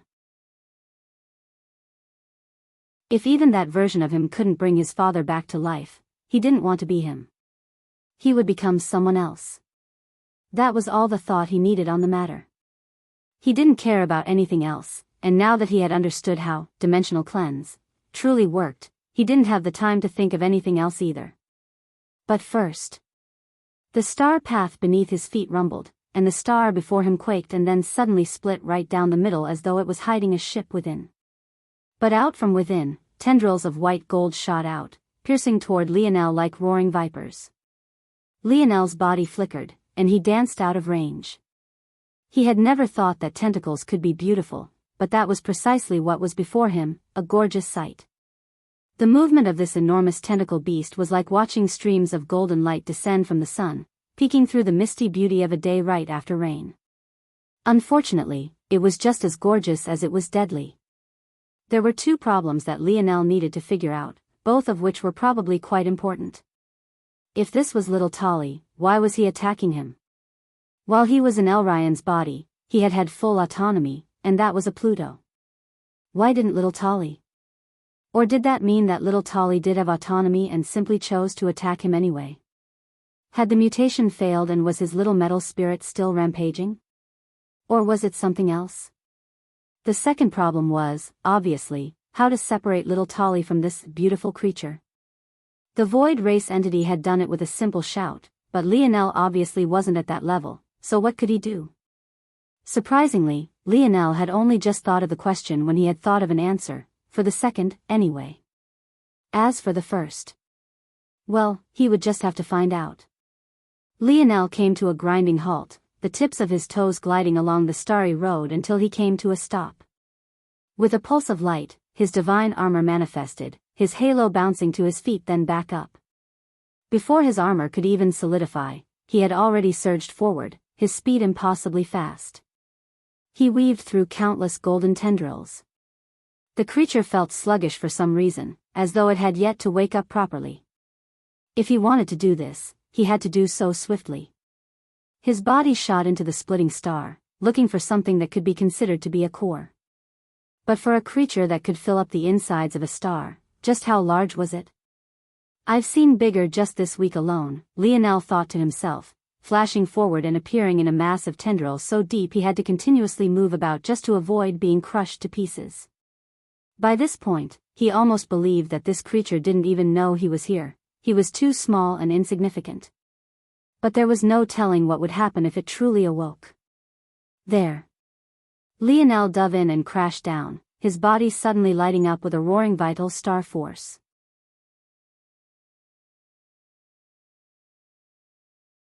Chapter 22-27. Published at 10th of October 2023 1:26 and 19 seconds p.m. Chapter 22-27. If audio player doesn't work, press stop then play button again. Lionel had deduced something quite profound. From the very beginning, Dimensional Cleanse had had three aspects. The first three stars were meant to be related to one's most confident forces, the second three related to one's body, and the last three in relation to one's mind. Lionel had done this in an inappropriate order. His first had been formed from his mind because that was all he was thinking about when he was forming his techniques. Forming his stars had been so easy in comparison to others that he had been able to easily skip steps that others had to worry and slave over. But it was also precisely because of this that he had always considered Dimensional Cleanse as a supplemental technique, a technique that was most useful on the mind. The most shocking part was that his mind was so powerful that he often didn't use the benefits of Dimensional Cleanse either. How infrequent was his use of auspicious air? How much time did he even spend meditating on the natural force art of the sixth-dimensional layer of Dimensional Cleanse? The truth was almost no time at all, and that was more of a shame than anything. Now that he had put it all together, it slotted into place nicely, and everything seemed to make perfect sense. From the third-dimensional layer that laid the foundation of the force, to the fourth-dimensional layer that laid the foundation of the body, to the fifth-dimensional layer that opened up one's mind and made it sharper, faster, to the sixth-dimensional layer that opened one up to the universe, linking one with universal force and forging a path that transcended the God path. Forming the universal path. To the seventh-dimensional layer that finally stood tall upon this foundation, linked them all as one, and began to unearth the truest, deepest secrets of Dimensional Cleanse. Dimensional Cleanse was exactly what it sounded like. It was always a cleansing technique, one that existed even beyond the scope of cleansing waters. Using your stars as a foundation, and the universe as a cauldron, one could refine not just one's body, but one's very existence toward the limit of perfection. To make a complicated matter simple, the problem of humans and their fused souls could be fixed by Dimensional Cleanse. Not only could you break free of the restrictions, but with enough effort, you could even transcend your original limits.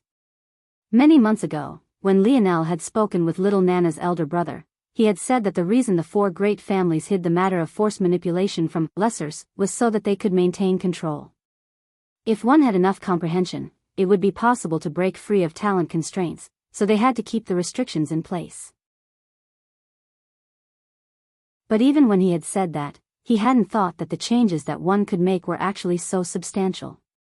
Not only were they substantial, but just understanding a portion of them would be enough for Lionel to free little Tolly.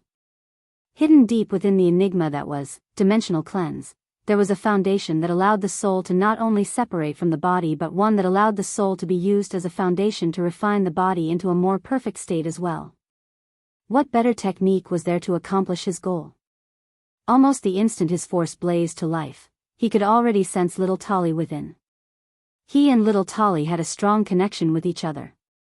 Maybe if it had been another existence, it wouldn't have come so naturally, but for his metal spirit, it came as easily as breathing. Come. Lionel found little Tolly and pulled hard, but very quickly his expression changed.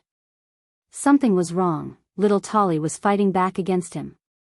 Lionel's heart couldn't help but skip a beat. This creature was quickly waking up quicker and quicker. If he couldn't separate little Tolly and use its momentary daze to kill it, he would definitely die here. He didn't know what this creature was, but it was beyond his understanding, and he didn't have a way of facing it. It would be fine to continue to let little Tolly control it if the little one was of its right mind, but very clearly, his metal spirit wasn't on his side right now. Lionel took a breath and exhaled. There's only assimilate. Lionel had never tried to use this two living existences right now, but he thought that since they were already of one body, it had a great chance of working. But there was immediately bad news. Well, good news and bad news. The good news was that it had worked. The bad news was that it had worked far too well.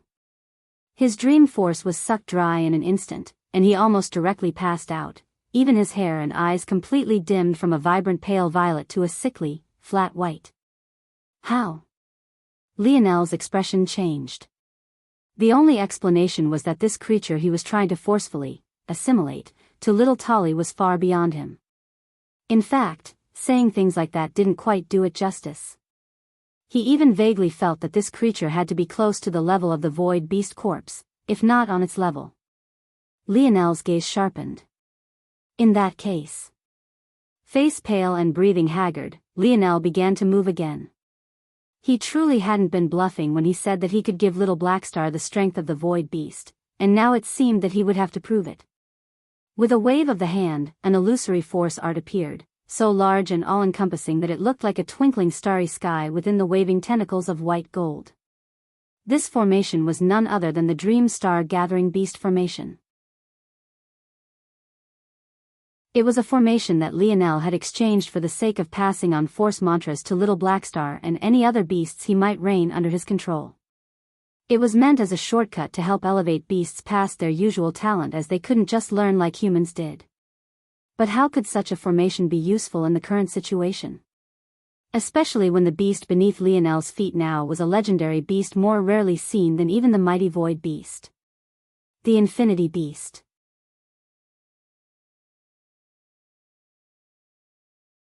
Chapter 22-28.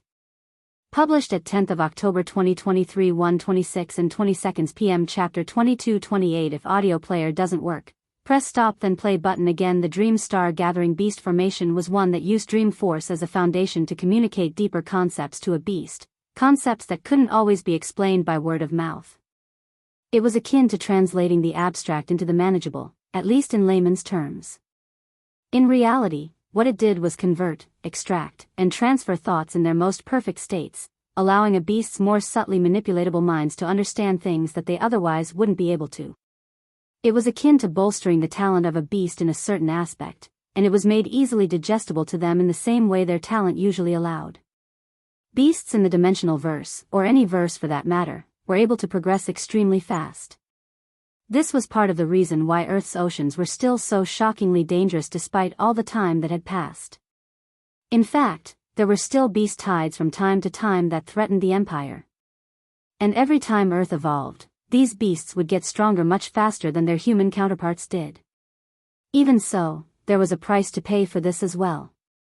Beasts could progress extremely quickly, but their talent was decided at an early age and abstract matters like force manipulation were beyond them. Essentially, while humans and other humanoid races could somewhat change their fates based on hard work and other factors, the talent of a beast was immediately decided by their ability index and beast crystals from birth. Once they reached whatever that pre-decided limit was, progressing would be impossible for them. Little Blackstar was extremely talented, and this only became more true after absorbing so much void beast blood. However, Lionel had already seen some flaws with Blackstar's progress, especially since he had someone else to compare the little guy to, Mordred. Mordred, or M as Lionel liked to call her, was a shadow sovereign just like little Blackstar, but the flexibility and unique flair she added to her ability index was unlike anything Lionel had ever seen little Blackstar perform. Of course, there was a simple answer to why, and that was because of Camelot's magic system. But that was precisely the point. Beasts couldn't even learn techniques and magic systems in the usual sense. This was where the Dream Star Gathering beast formation came into play. But this was a lengthy explanation for something that seemed entirely useless in the situation. What good was a formation like this? What would he do with it? Ask the Infinity Beast to kill him swiftly and make it painless? The secret lay in the mechanism with which the formation worked, taking complex concepts, simplifying them, making them easily digestible. When Lionel broke down the fundamentals in how this formation worked, he immediately realized that it could do more than he had given it credit for. To make a complex matter simple, the formation could become a proxy through which he applied his abilities. But this wasn't the important part. The lineage factor of the fox had been refined across countless generations. There was even a generation of them worthy enough to have the Pluto race owe them a favor.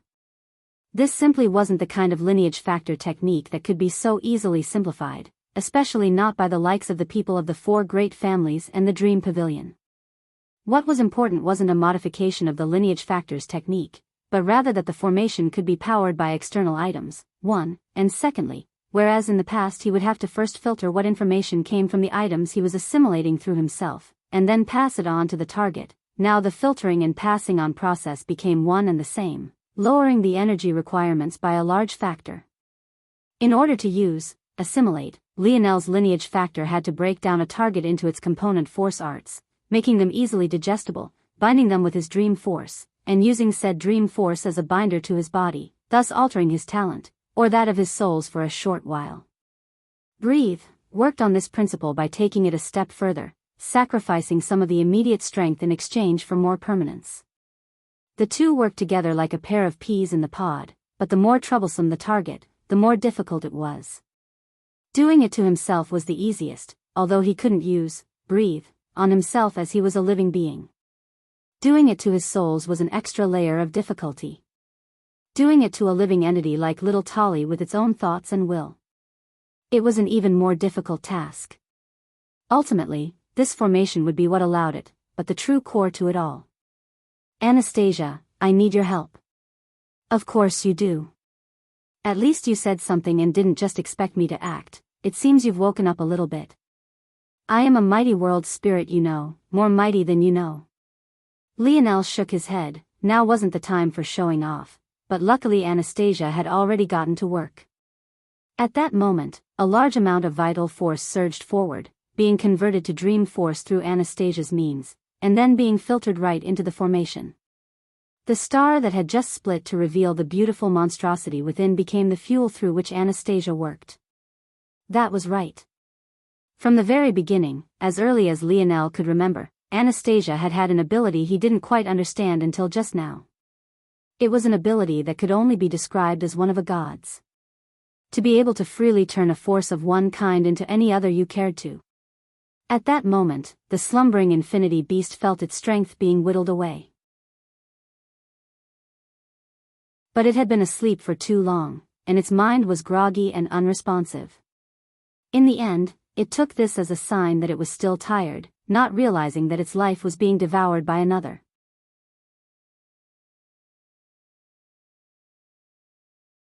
Chapter 22-29. Published at 12th of October 2023 5:52 and 9 seconds AM. Chapter 22-29. If audio player doesn't work, press stop then play button again. Chapter 22-29. A better pairing? What Lionel didn't know was that this infinity beast was more than just tired, it was old and worn. For a creature to be so beautiful, and yet so close to the end of its lifespan, was probably something a human like Lionel, who was destined to grow old and wrinkled, could never truly understand. It was tired of life, tired of existence. Maybe it was fully aware of what was happening and simply couldn't be bothered to care anymore. That was all it had done in its life, care, and it cared too much. It wasn't like the void beast that destroyed all things, because it was, in fact, all things. It was all forces, all beings, and as such it understood all forces, all beings. Its sympathy was boundless, but this was like a curse, one that ate away at its very being and suffocated it for all that it was worth. Marred by this beauty, no one had ever seen its true self, that hidden interior awashed with darkness and suppressed by its own care and concern. In its final moments, it exhaled a breath of relief. Someone else would have to hold on to its burdens from now on. It was no longer its cross to bear. Lionel began to fall from the skies, the infinity beast's body having vanished into a clump of silver he held onto. He couldn't fly at all in this dense den of force arts, because even though the entire vital star had vanished, the runes that had once colored its surface were only released from their shackles, unleashing onto the world a wide range of changes that made an eighth-dimensional world's pressure feel like child's play. However, Lionel couldn't focus on the fact that he was falling right now, because it wasn't the time to. He still needed Anastasia's help to cast, breathe. Even now, Lionel didn't know what kind of beast he had just killed, nor the kind of weight that had been on its shoulders. When he had looked at the void beast, although he had reacted indifferently, he had still felt that mighty pressure coming from even its corpse. He couldn't imagine what that beast would have looked like if it had been alive. Knowing that, how could he know that this creature that he felt nothing from could possibly be its counterpart? When looking at the infinity beast, he felt that it was somewhat forgettable aside from its gorgeous exterior. As though he had never seen its true self. Due to this, the only thing he was focused on at the moment was making sure that the impermanence of assimilate didn't ruin little Tolly's chances. Of course, he was also worried about little Tolly turning on him, and the best way to deal with that was to use the excess energy that little Tolly would have now and turn it into the little guy's future potential instead. With that move, he would both weaken little Tolly significantly and make any potential rampage manageable, and he would also secure his metal spirit's future. It was a win-win situation, so he acted immediately. This time, little Tolly didn't resist. Lionel could sense a faint bit of the little one's intention to devour the power itself, but it immediately realized that it simply had no ability to and left matters in Lionel's hands. Lionel almost laughed when he sensed this, one because this was the most complex thought that he had ever heard come from little Tolly, so he was certain that the maturing process had gone well, and two because this little guy was exceptionally greedy. While he didn't know what kind of beast that beautiful creature had been, he was certain that it was at least beyond the level of the ancestors of this world. So, the fact that it could be so strong, and yet not dealt with by the regulator, made Lionel feel that just maybe, it might be closer to the entity of the void race than not. Whatever the truth was, Tolliver was truly too greedy, thinking that he could devour something like that on his own after only just entering the sixth dimension. Anastasia helped Lionel with the force conversion once again. Luckily, this burden was much lower because much of the energy came from the residual force of the infinity beast itself. So, even though the vital star was gone, there was plenty left to deal with this situation. Boom! Lionel crashed to the ground and coughed out a mouthful of blood. It had been a long while since he had been worried about gravity of all things, but looking at little Tolly, he grinned, feeling that it was worth it. In truth, he had been a bit worried. That beast didn't look like it had metal attributes, and Lionel had learned long ago that more abilities wasn't as good as abilities that coincided with your current path. For example, with the silver tablet, he had been able to steal the ability indexes of others for a long while, but he never had. That was because he knew that he could very easily cripple himself doing so. But looking at little Tolly, it seemed that he had worried too much. He didn't know why, but he felt that little Tolly had reached a level he couldn't imagine, a level that reminded him of those two god races he had just seen. Despite being of the sixth dimension, the pressure the little one gave him was suffocating. Little Tolly was still that same adorable little silver blob, but within that silver there were densely packed runes of white gold that looked like the ancient markings of a long-forgotten temple. Lionel looked up toward the floating and fading force art runes in the twinkling skies and immediately sat upright. He had to study these as much as he could before they faded away completely. Comprehending them himself was far better than just assimilating them, that way he wouldn't have to worry about anything else. In his focus, he forgot about Tolliver's changes for a moment. Of course, Lionel had no idea that he had just helped his metal spirit assimilate one of the strongest beasts in all of existence. What better pairing could there be for a crafter's partner than the beast of creation itself?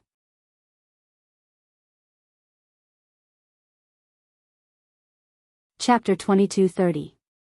Published at 12th of October 2023 5:52 and 25 seconds AM. Chapter 2230. If audio player doesn't work, press stop then play button again. Chapter 2230. Harmony. Lionel's gaze flickered again and again as it danced across the floating runes.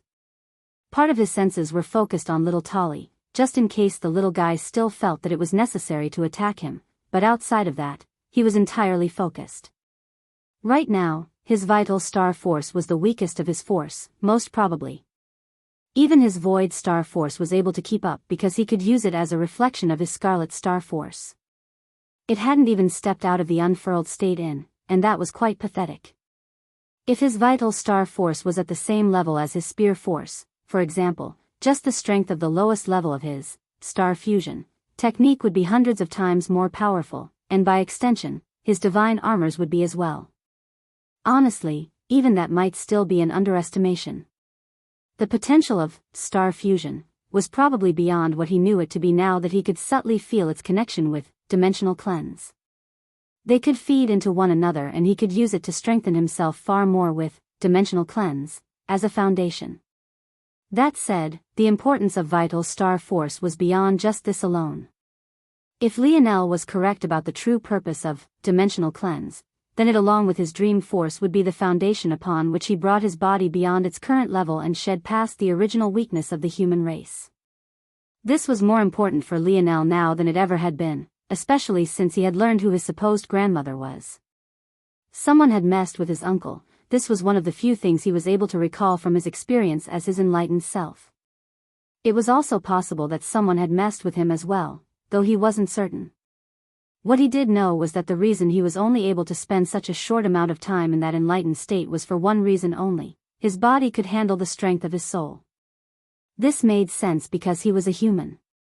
What didn't make sense was how such a soul was born into such a weak body in the first place, and the answer to that question was exactly why he felt that someone had potentially messed with him just like they had his uncle. Thinking back to how his father had also placed some sort of seal on him, Lionel felt that this matter likely still wasn't as simple as he thought. But he didn't want to waste time asking the dictionary questions now. There would always be time for that. His only goal right now was to increase the state of his vital star force. His body shook and his eyes blazed with a blue light that calmed quickly. First layer, he mumbled to himself before focusing once again instantaneously. His mind split countless ways, analyzing each one of the rules one by one, splicing them together and forming a complete picture. The more he did this, the more the back of his mind rumbled with a certain thought. This feeling, wasn't it similar to his current mage core? Those branches, those leaves, each one adorned with a partial rune, separate and yet whole.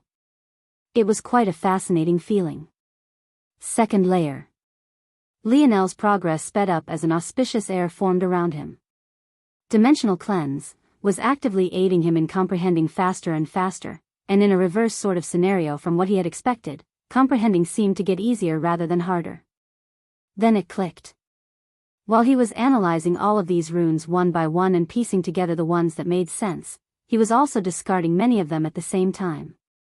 The ones that he discarded didn't just vanish from his memory. They were recycled and then used again when it made sense. Recycled and then used again.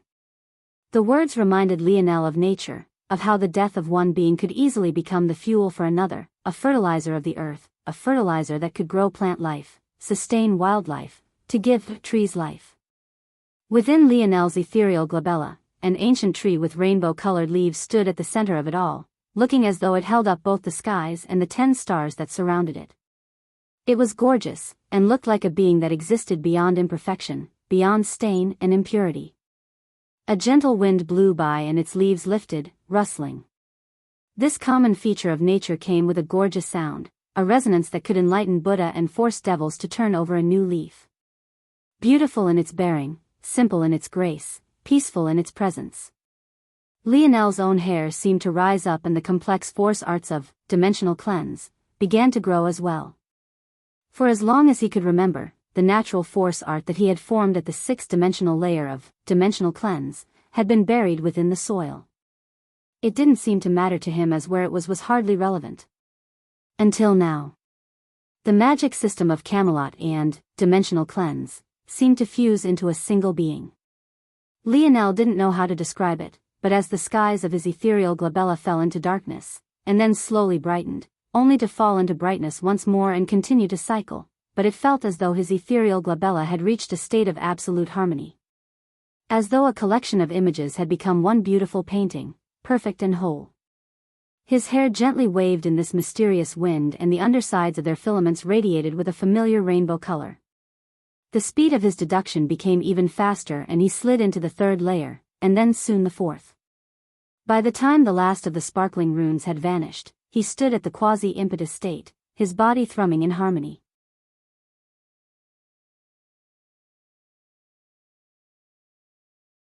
Chapter 2231. Published at 12th of October 2023, 5:52 and 25 seconds AM. Chapter 2231. If audio player doesn't work, press stop then play button again. Chapter 2231. Bad taste. Lionel opened his eyes slowly and exhaled. His strength hadn't improved in a tangible way, as he was still in Tier 1. But if one was to say that his power was the same, they would be sorely mistaken. In fact, he felt that staying at Tier 1 was the far better decision as well. If he could, he might even choose to return to the sixth dimension. He had been too hasty in progressing. The more powerful you were in terms of tiers, the more difficult the hurdle to clear was if you wanted to improve your forces. Lionel could also feel that within dimensional cleanse, the best state for him to improve his body the most would have been in the sixth dimension as well. While he could still feel large progress in the seventh, he felt that he would have gained even more had he been weaker. There was no use in regretting it, but it was something that he kept in mind for the future. It would be a harder path, but he could still reach the end. He also couldn't help but note that the creator of dimensional cleanse hadn't given him the 8th dimension layer or the 9th dimensional layer. The meaning behind this was obvious. He wanted Lionel to deduce the rest just like he had the first several layers. It would benefit him far more to do this. Lionel stood to his feet. To his surprise, little Tolly reacted, squirming up his arm and spreading across his hand, wrist, and up his shoulder and even part of his chest. He coated Lionel like a sleeve, turning his left arm into a gorgeous pattern of silver and white gold. A slight smile spread across Lionel's face. He could feel that the little guy was trying to say sorry. It seemed that it was still forming more and more complex thoughts. He felt like a parent watching his little toddler grow up. After a while, his expression grew more serious and his gaze became cold. He could feel the forces singing around him, so he also knew that this world was going to collapse soon. The unfortunate part was that he didn't know how to go back. He had to actively enter this space by clearing the puzzle, but when you were sent out, it was automatic. There obviously wasn't the same clear process. He had to figure something else out. Suddenly, he felt movement from little Tolly. The little guy was just messing around, feeling happy that Lionel didn't blame it. But the movement and the strong connection between the two of them made Lionel suddenly realize something. I'm thinking faster, but my dream force didn't increase. The only explanation. Little Tolly was acting like something akin to an innate node, but this time for his dream force. Lionel's eyes widened, and he suddenly remembered something. That was right. One of the paths for metal spirits was related to crafting stamina and helping their partner to be able to craft for longer periods of time. But this felt like it was beyond that. Lionel subconsciously felt that it wasn't just crafting stamina that little Tolly could help with, but there was a noted improvement to all of his forces. Though not as exaggerated as improving an entire stage, this was surprising. Lionel knew that helping little Tolly break through like this would give him access to all of the spirit's paths, but what he didn't expect was that the power would be so immediate. Taking this path was supposed to be like making your metal spirit a jack of all, and master of none. But for Lionel to be able to feel this change so intimately, it felt more like little Tolly was already a master of all. It could only be that beast, that's the only explanation. Lionel shook his head. He had to think about this less and more about how to survive. The obvious answer was to reverse the chemical structure he had used to get here, but that was stupid. He knew it was, so he didn't even try it. He didn't even know what reverse would mean in this context. What surface would he use to reverse the chemical structure? Up and down? Left, right? Across all planes? He didn't even know. The truth was that returning would likely have its own unique chemical structure, one that he wasn't strong enough to even begin deducing. There had to be something else.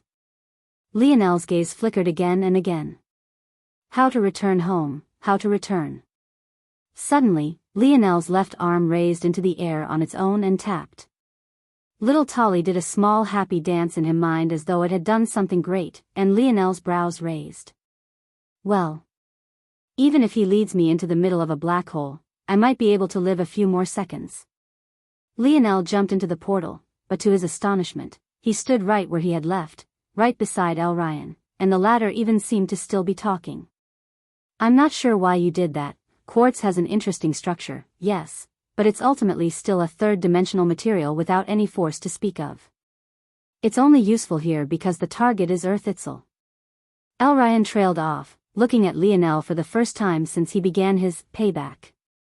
He could feel just how different Lionel was, and when he looked at the silvery white gold sleeve on his left arm, his pupils constricted.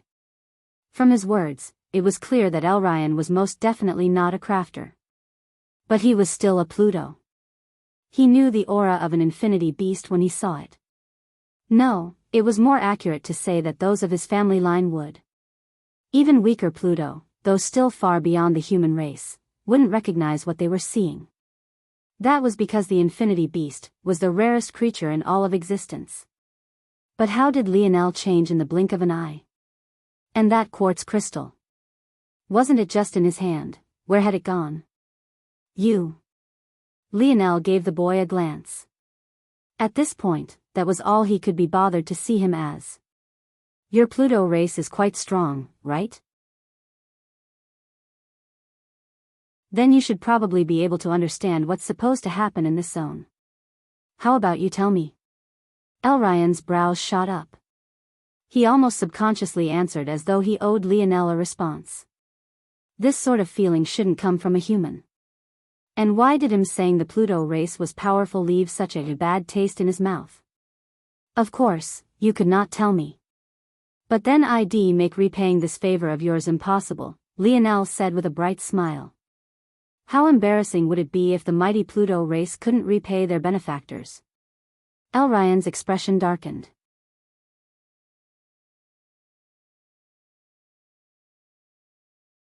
Chapter 2232. Published at 16th of October 2023 12 o'clock and 52 seconds p.m. Chapter 2232. He did. If audio player doesn't work, press stop then play button again. No v. LB/1N. Chapter 2232. He did. Lionel's words hit a sore spot, but it was also probably the easiest deduction he had made today. One didn't need to be nearly as smart as him to understand what was going on here. The Pluto were in a strained situation. That much was obvious by the conversation between Elryan and Xianxia, and even further by the actions of that void race entity. Lionel also now knew the value of these incomplete worlds. This world was valuable enough to be used as the top currency of these god races, and more importantly than that, as the currency of the most powerful among them.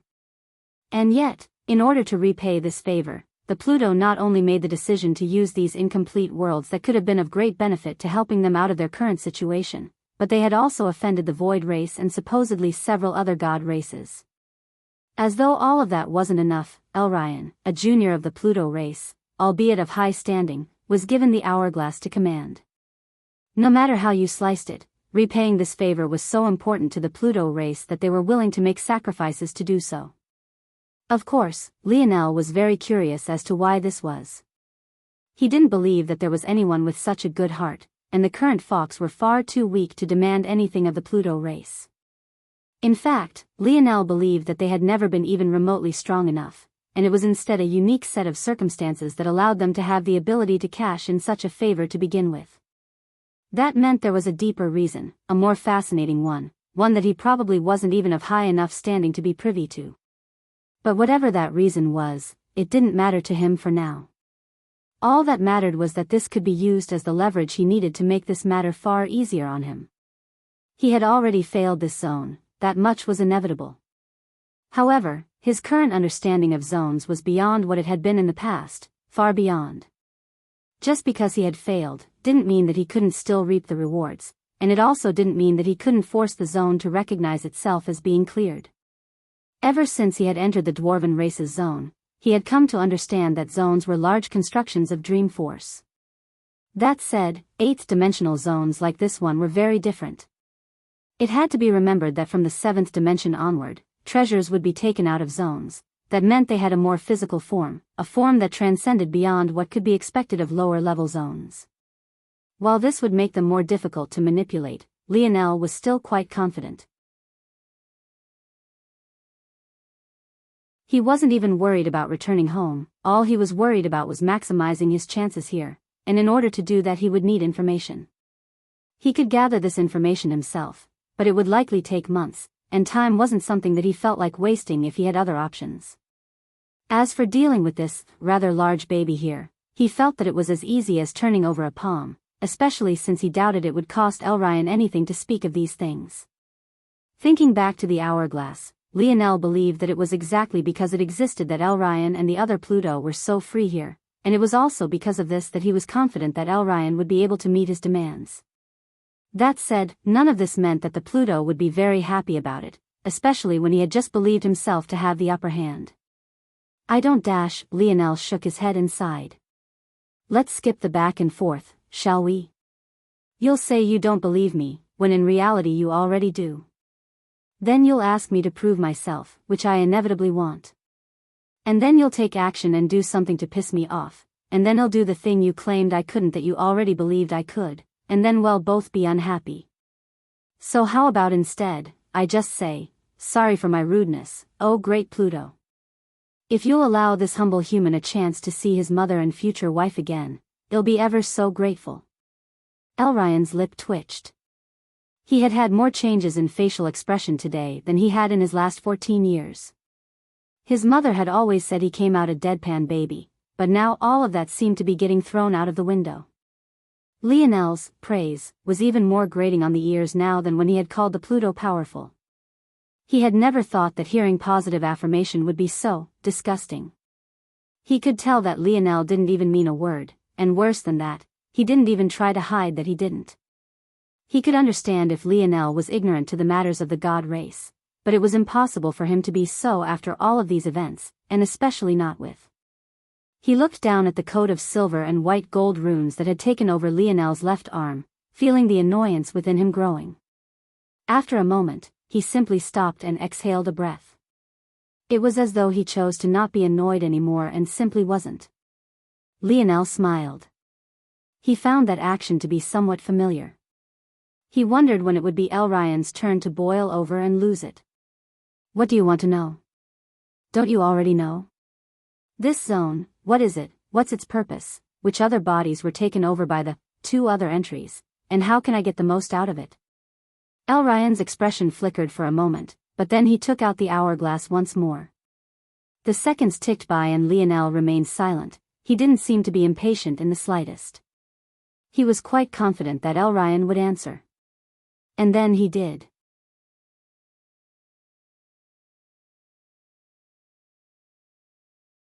Chapter 2233. Published at 16th of October 2023, 12 o'clock and 35 seconds p.m. Chapter 2233. Mistake: if audio player doesn't work, press stop then play button again. Chapter 2233. Mistake N-0 Velbin. This zone seems to be related to a so-called Silver Empire. It's facing destruction at the hand of outside forces.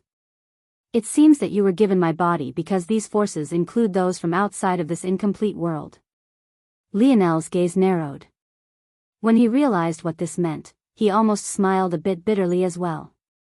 These so-called outside forces could only be those from the Cataclysm Zone. Compared to the Pluto race members, what were they worth? Had Lionel been able to keep Elryan's body, this zone wouldn't have been able to be any easier. It might even be the easiest zone he had ever completed. That said, there was no going back, and the matter also wasn't as simple as it seemed either.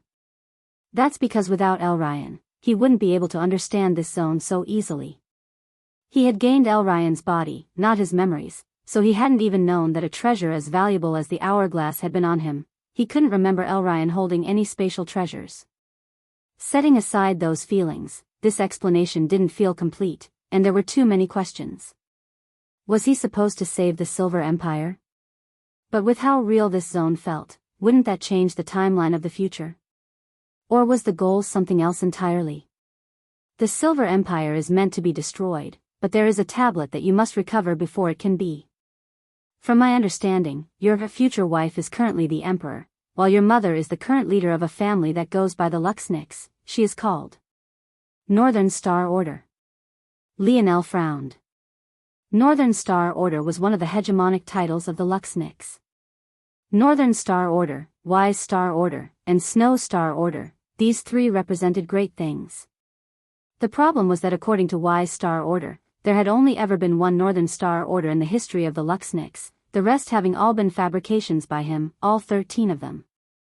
Knowing this, the problem was obvious. That one Northern Star Order should be his grandmother. His grandmother was old, but she wasn't this old. This timeline at best should be around the time Wise Star Order was born, at worst it was a generation before even Wise Star Order's father was born. From Lionel's understanding, Northern Star Order should have been one of the very first Luxniks, so this didn't make any sense either. The only explanation was that Wise Star Order didn't even understand his own family's history, or that old man had tried to con him again. Now that he thought about it, basically everything he knew about Luxnik's family history was told to him by that con man.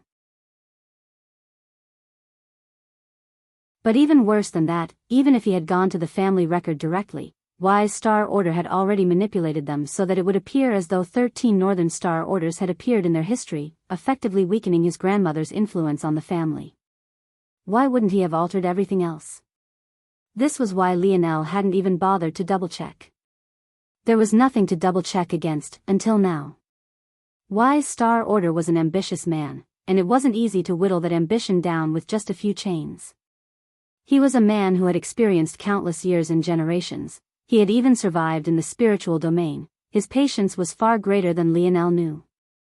At the same time, though, the current Lionel wasn't the same Lionel of the past. Wise Star Order couldn't think faster than any longer, and even without his father's protections, he could kill Wise Star Order him. Leon's thought came to a halt. His father's death had taken quite a toll on him, and it had also exposed the fact that he was a far more caring man than Lionel knew. But that didn't change the fact that his old man was very particular about the kind of help he gave him. Even when he was in the Rapak's nest, his father hadn't done anything to help him, and there had been countless seventh-dimensional experts present. It could even be said that Velasco had made the situation worse. Because Velasco had appeared and killed all the scholars, the Rapak's elders were freed from their battles and were able to close in on Lionel and the others. Of course, in the end, they did so to reward Lionel with the black rod, but that could have very well ended badly. If Velasco's glasses had told Lionel anything, it was that while his old man was soft at heart, he was hard in his actions. He wouldn't help Lionel with such a thing, unless he had to. Back then, Wise Star Order had run circles around Lionel. Speed of thought or not, Lionel wasn't a fool, but he felt like a toddler. Could Wise Star Order be stronger than he knew? And what was his purpose, exactly? Why did he feel the need to hide the history of the Luxniks? And also, beyond that, his grandfather and his grandmother. Emperor Fox didn't seem like the type to randomly fall in love. As cruel as it sounded, Lionel had believed his grandmother to be a pawn in his grandfather's schemes for as long as he couldn't remember. But at the same time, his grandfather seemed to be restricted to staying within Earth's territory. How had he even met his grandmother? And if he could leave Earth for a price, then why did he insist on paying it to meet his grandmother? As Lionel was lost in thought, thinking of countless possibilities, he suddenly realized that Elryan had fallen into silence despite not having explained everything quite yet. He looked over toward the young boy to see that his expression was actually quite solemn.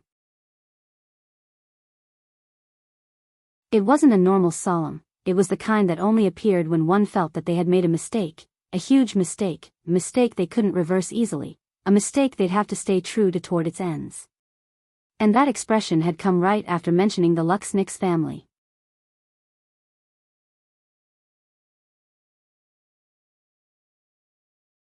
Chapter 2234. Published at 16th of October 2023, 12 o'clock and 32 seconds p.m. Chapter 2234. The God Beasts. If audio player doesn't work, press stop then play button again. Chapter 2234. The God Beasts. Lionel didn't say anything, but he felt that he should have known after seeing that enormous void beast corpse in the skies, ridden by a race of beings he couldn't even fathom until this very moment. It was easy for Lionel to ignore the legends of the void beast because this world was so weak. Even a reasonable person could conclude that the void beast and infinity beasts were only legends in this incomplete world. However, what was becoming clearer and clearer to Lionel was that, if not for the appearance of the Pluto race, leading to the appearance of the void race and their corpse battleship, this incomplete world wouldn't even know about these questions. This wasn't the only matter to consider either. The Luxnix family was a mere six-dimensional family in his eyes. Although they had gotten stronger after his grandmother's return to the Fox family, they were still subordinate to the Fox. Even though they only had the lowest level of the light side of the Northern Star lineage factor, why would he assume that they had the capability to have access to anything at this unconscionable level? Suddenly, Lionel's pupils constricted. N-0 Velbin, who had told him about the highest levels of the Northern Star lineage factor? Wasn't it Wise Star Order? He wouldn't have even known otherwise. The more Lionel thought about it, the more he felt that something was off. Elryan suddenly opened his mouth. Just when Lionel thought English would come out just like it had every time before, a language that sounded like the roar of dragons, with punctuation akin to claps of thunder, came out instead. Lionel felt his eardrums burst and begin to bleed, but he didn't cover them, even circulating his force so that he could heal them and hear more. It only lasted a brief few seconds, but Elryan turned to Lionel soon after. "I will go with you." Lionel's gaze narrowed. It seemed that his previous assumption was incorrect. If Elryan insisted on coming, then his thoughts that this would be an easy matter with him wouldn't be even remotely true. It seemed that there were no cheat codes to eighth-dimensional zones. "Are you going to tell me why? Or are you going to just do as you please?" "This isn't a simple matter to explain," Elryan said, somewhat exasperatedly. "You seem far too concerned for someone with that hourglass on you." "That isn't that hourglass, it's the hourglass." This distinction seemed very important to Pluto race boy, who was growing more agitated by the second. "Also, that item can't be used as freely as you think. You used it on me just fine. You're insignificant. The ties of karma and the wear of time and space are almost non-existent on you. The more prominent the target, the deeper the folds of reality, the more effort it would take. Judging by what I've understood, it would take one of my seniors coming for the hourglass to still be effective." "And are they?" Lionel didn't react as though he cared about Pluto's slander at all. He was far more interested in the answer to this question. "No, we've already paid too high a price for this. It's up to me." "And me," Lionel added, in a playful mood. The more agitated he saw this Pluto boy, the funnier he thought it was. Elryan looked at him as though he might try to strangle a chicken. He was really running out of rope to give. He knew that Lionel was doing it on purpose, but that didn't make it any easier to deal with. Maybe god races were too prideful to use such tactics, but he had never met a person with such a foul mouth before. He still didn't know how Lionel seemed to have changed on a dime, but he didn't have time to think about it. "Just come," he eventually said, placing a large hand on Lionel's shoulder and taking out the hourglass. Lionel didn't resist, but he still raised an eyebrow. You're obviously taking me because you need me, if not you would have already left. So are you going to ruin your chances by not telling me what's going on? Elryan's jaw set as the two vanished into thin air. Lionel didn't ask again. He understood people quite well, even if they were god race beings. He only needed to say it once and then let enough time pass by that Elryan could pretend that it was his idea to explain. Sure enough, the explanation came. You don't know why the god races exists. The management of the formation of worlds is something that's done out of necessity, not out of a will for power. There's only a limited amount of resources that existence can provide. Worlds need to die off, and you can't allow too many worlds to sprout up in their place. Before the god races, there were the god beasts. They were the embodiment of creation and destruction, and they were able to keep the balance. Though, they were also at constant war. This was the natural path of evolution, a path that existence allowed to occur. But for reasons unknown. Existence also tends toward chaos, towards disorder, towards death. Due to this, the god-beast of creation has always been at a disadvantage. The greatest embodiment of this disadvantage are the regulators. They're born with every world and their responsibility is only to make sure that a cap of power is never exceeded and the rules of practice are followed. However, the problem is that they work using the very same force that the god-beasts of destruction use. Anarchic force. The more regulators do their job, the more anarchic force a world is filled with, and the closer to death it approaches. Eventually, a balance will be tipped once the concentration of anarchic force reaches a certain stage. At that point, just as quickly, a world will die, like a house of cards. If things continued like this, the god-beasts of destruction would eventually win, but the process would be slow, too slow for them. The god-beasts of destruction were not known for their patience. So, they created henchmen that shared a small portion of their bloodlines to spread chaos to the worlds.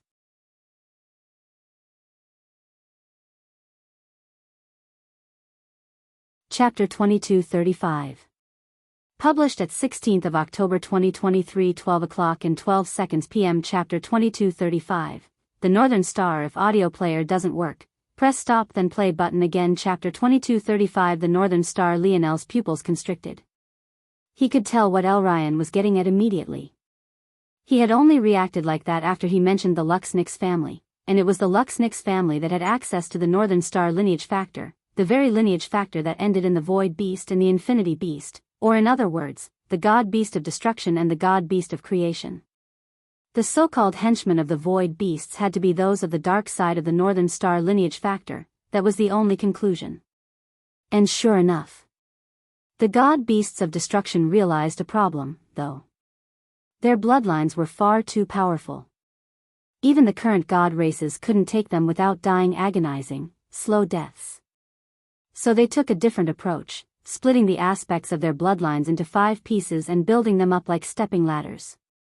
They created a legion of beasts, the Shadow Tail, the Dusky Steel Bat, the Aurora Black Panda, the Crimson Clawed Ape and the Death Pulse Deer.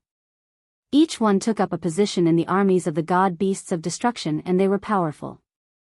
They were enormous beasts with wings that could crush the planets of this incomplete world of yours and claws that could sever stars into countless pieces. In the beginning, the god beasts of destruction felt that this would be enough. Their envoys were more powerful than they thought they'd be, and far more helpful as well, so it no longer seemed necessary to pass down their bloodline. They were haughty creatures to begin with, impatient, disdainful, and arrogant. If they didn't have to share their bloodlines, they wouldn't. But the god beasts of creation didn't roll over. Seeing the state of things and how the god beasts of destruction were acting, they realized that they could fight back in the same way, and it might even give them a chance at reversing the tide. So, they created their own beast envoys. The snowy star owl, the white stone elephant, the starry-tailed fox, the twinkling light bear, the golden tiger. The god beasts of destruction were on their back foot. Their beast envoys were incredibly powerful, but they couldn't compare to the beast envoys of the god beasts of creation. After all, they were beasts of destruction and chaos. How could they compare to god beasts of creation and creating? Having given the god beasts of creation such an idea, the god beasts of destruction regretted their action, but it was already far too late to reverse things. At the same time, the god beasts of creation felt that they could seal things, to put a final nail in the coffin, to finally end things, so they did what the god beasts of destruction couldn't and passed down their bloodline. NOVE-LB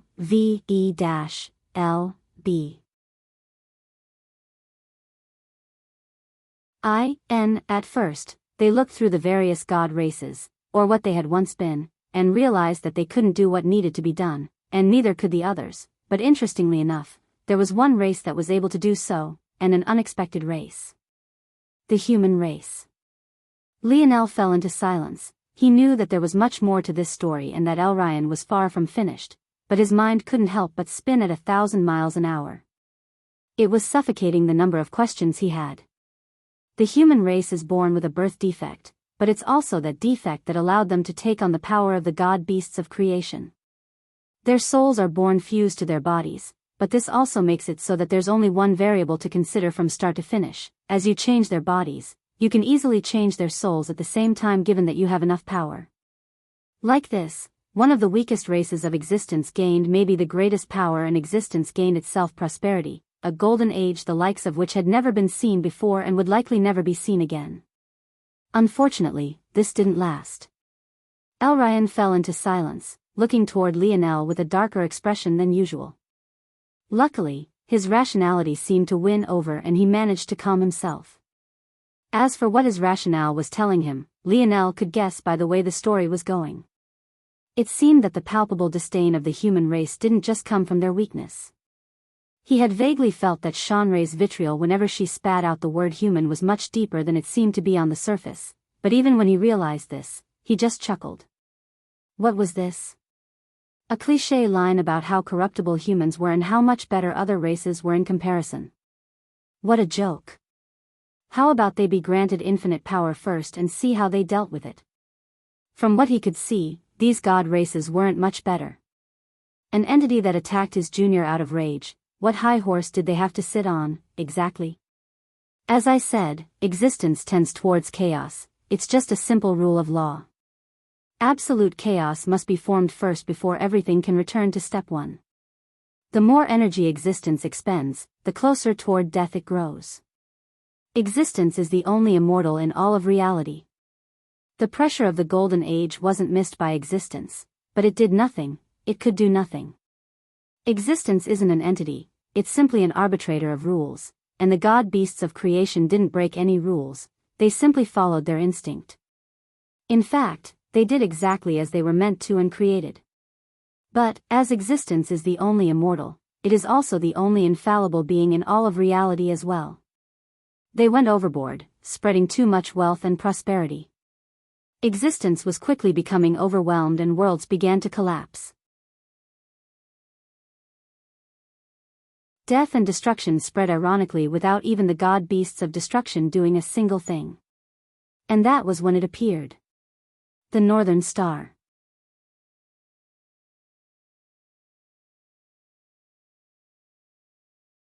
Chapter 2236. Published at 16th of October 2023 12 o'clock and 1 second p.m. Chapter 2236. Unchallenged. If audio player doesn't work, press stop then play button again. Chapter 2236. Unchallenged. Elryan looked up, his expression solemn, a touch of sadness and forlornness on his expression. It wasn't the kind of face that a child should make, but Lionel felt a hint of subtlety within it, the kind that told him that this expression wasn't perfectly his, but rather one that had been passed down. It was an interesting feeling. But he felt that if the future could impact the past, then it wasn't too unacceptable. That said, he felt it was more complicated than that. N/O/V/E/L-B1.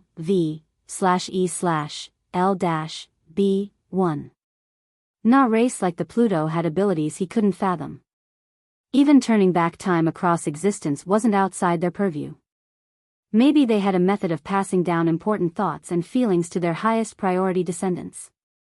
The Northern Star is quite beautiful, isn't it? Elryan suddenly said.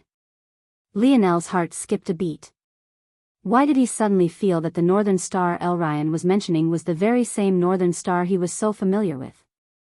The Northern Star was the hope of sailors and adventurers of Earth. No matter how lost you were, so long as you pinpointed that star in the skies, you could find your way home. It was the single constant even when death had you by the ankles. However, these were mostly just folktales. The Northern Star couldn't even be seen on half of Earth, so most of the fanciful tales around it were just overblown and exaggerated. But that didn't change the fact that even the smallest child of Earth knew of the Northern Star and the kind of hope it represented. Elryan couldn't be talking about the same star, right? He was. It can be seen from everywhere, it's the constant in all of our lives, no matter where you are, it can orient your direction.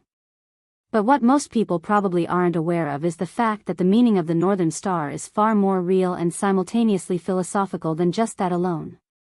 The Northern Star is the central point of all of existence, but it isn't at the center of all things, it's rather at the end of all things. It's the point that we all go toward, it's the final flash of light, the penultimate representation of life before only death is left. In the past, it didn't have a prominent name because it was too far away. But the closer we get to the death of existence, the more prominent it is in the skies, the brighter it becomes, the more hope it seems to spread. Elryan fell into silence once again, trying to gather himself. His solemnness retreated and his deadpan expression took hold as he looked forward. The calmness he feigned only seemed to make the previous agitation all the worse in comparison. The source of all star force comes from the Northern Stars, and it's also the greatest center of death. Not many understand what star force is or what it represents, but I can tell you there is really no point in trying to in the first place. Just think of it as the fabric of reality, it's what gives existence substance, but more importantly than that, it brings balance, or rather, a relative balance. The more success the god beasts of creation had, the closer the star became, the stronger by comparison the god beasts of destruction became. Star force fueled them and they began to make a comeback, fiercer and stronger than before. This time, the god beasts of destruction succeeded. They passed down their bloodlines to the human race and suddenly one of the weakest races of existence became the center of a blood war that ravaged reality. The details of this war are murky, but ultimately there was no winner. Although the god beasts of destruction had become stronger, the head start of the god beasts of creation was substantial. At the same time, it wasn't yet time for existence to collapse, so the Northern Star shifted the balance once again when the time came, whittling away the strong advantage the god beasts of destruction had, but not before they had sunk their claws into every aspect of existence. The gods' beasts practically went extinct after that war, but existence continued toward destruction, getting closer and closer. Every day, the Northern Star grows larger, and as it does, the void beasts of destruction grow as well and soon they'll likely make a comeback of their own. Unfortunately, the time of the infinity beasts has passed. There isn't enough momentum of creation left. Elryan fell into silence. Lionel didn't say anything. He felt that he was beginning to understand how important these incomplete worlds were now. They might very well be among the last worlds that existence could create before everything collapsed. In fact, the fact there were so many incomplete worlds might be a sign in and of itself. If not for the slow weakening of existence and the approach of the Northern Star, there might have been far more complete worlds in this batch than what had actually occurred. Even so, Lionel had more questions than answers right now. Elryan still hadn't explained how these two separate lineage factors had suddenly become linked. Was it because of the Northern Star? In that case. Lionel's eyes narrowed. Could the Northern Star be the constellation of the lineage factors, forcefully linking them and causing the strength of one to be dependent on the weakness of the other? In that case, what happens to Lionel when the two are fused like this? Also, how is it even possible for Lionel to fuse them? It can't be that he's the first if the people of the Cataclysm Zone had both tablets as well, right? That doesn't make sense. More importantly than that, how are even the likes of the Pluto allowing such tablets to circulate at all? Why haven't they gathered them all up yet? More dark side henchmen would only speed up the descent toward chaos, while more light side henchmen would only exacerbate the problem, no? Both should be eradicated. And there was something else that Elryan had conveniently not mentioned. If even the human race could be disdained for a now faint connection, then how were the void race allowed to prance around unchallenged? What was their relation to all of this?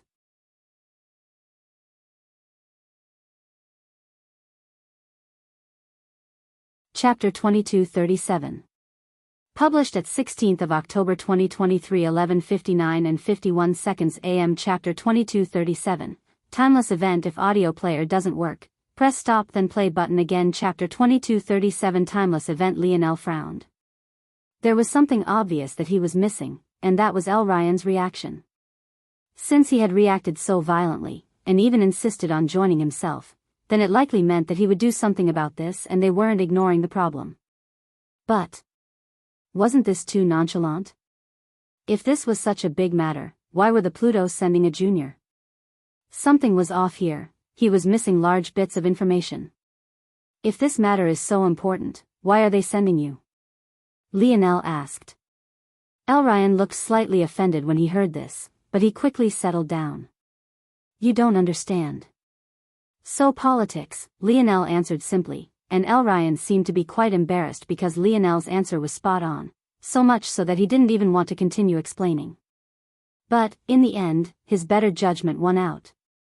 Novi, LB1N, there are many factions among the god race, each one with different thoughts on how to deal with this situation. Most believe that pacifism is the best choice. The last time the scales were tipped, the timeline toward destruction was accelerated. Lionel nodded. The good guys won, and instead of that being a win, it ended up being a loss. And obviously, they couldn't side with the bad guys, or else they'd just be shooting themselves in the foot. Indeed, it did sound best to just sit back and ignore everything, hoping that the natural path of balance would extend their lives for the longest. But this also seemed quite defeatist, no? The mighty god races were just waiting for their deaths. It was almost amusing.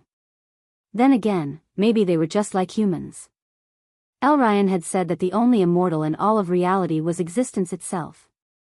That meant that even these gods had finite lifespans.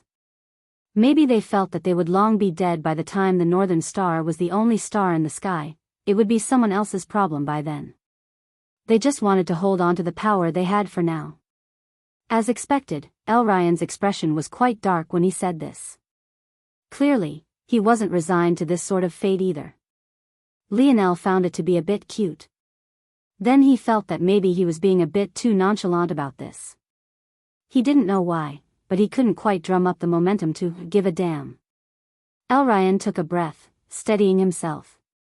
He really was all over the place today, just what was happening to him. He was better than this. Their thoughts have some logic to it. The humans that could reach the highest realms of the Northern Star lineage factor all died in the war. Those that are left can at most reach the level of the highest envoys, but those bloodlines within humans are far weaker than they would be in the real deal. This is also true for the god-beast of creation and destruction as well, but even a fraction of their power was enough to place humans on the same level as us god races. Well, at least near the middle levels of us god races. Lionel thought about the visions of those massive beasts he had seen whenever he progressed his lineage factor, and then he thought about the power he had in comparison to that, and he couldn't help but nod to himself. The snowy star owl he had seen when he awakened his lineage factor initially had been able to cross an entire galaxy with a single flap of its wings. The dusky steel bat could envelop a planet with its wings.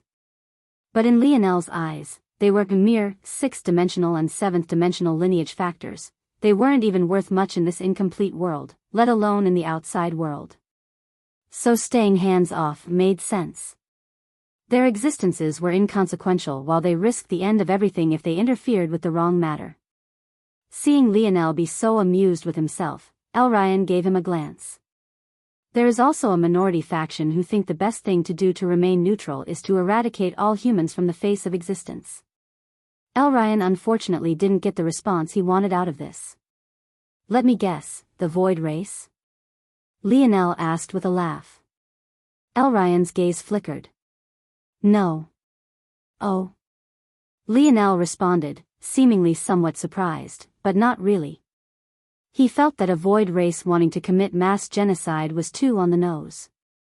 They're even more extreme. They believe that the best way to extend the life of existence is to erase most of the worlds that remain.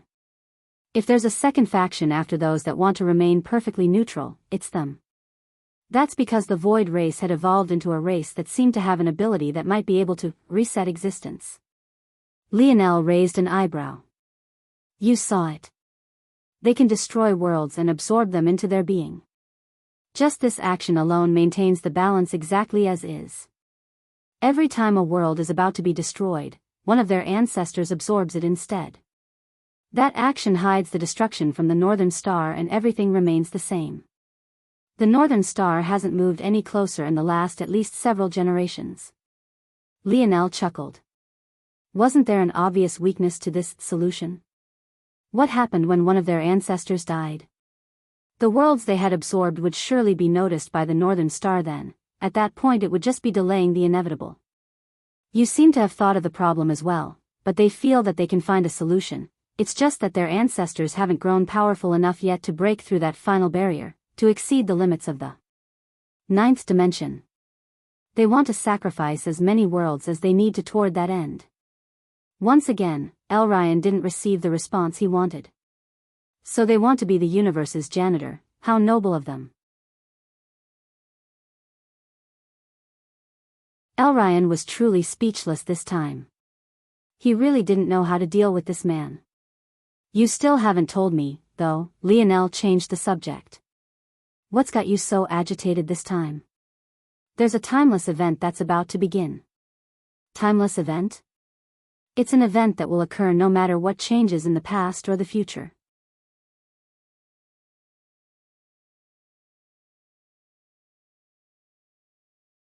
Chapter 2238. Published at 16th of October 2023 11:59 and 49 seconds AM. Chapter 2238. Why bother? If audio player doesn't work, press stop then play button again. Chapter 2238. Why bother? A timeless event, huh? Lionel said softly. Timeless events usually happen when the Northern Star reached a new stage. Existence won't allow anyone to reverse such a thing. Or more accurately, it's impossible to reverse. The one thing that can't be fought against is existence itself. And this time, Elryan came to a stop. The stream of stars and galaxies that had been blowing by them came to a stop, and they stood above a familiar huddle of 3 planets, but they were much different than what Lionel remembered. The 3-pillar sector was the home of the Luxnix family and 2 others, namely the Viola and Montex.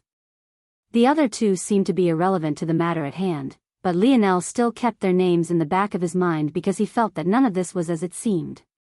If all of this was really a scheme of Wise Star Order, then in all likelihood, everything had been done for a very specific purpose.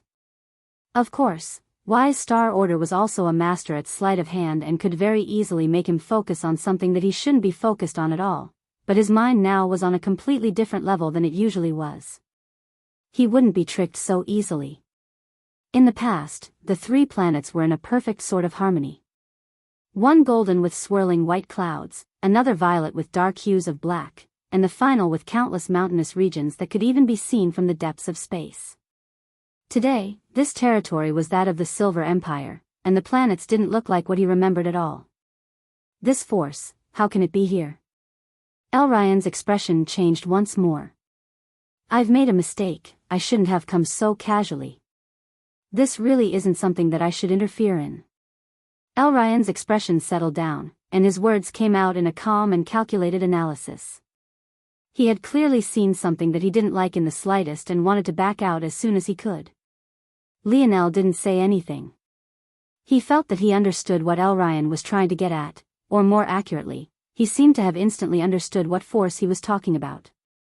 A spark went off through his dreamscape and it all pointed toward a single person.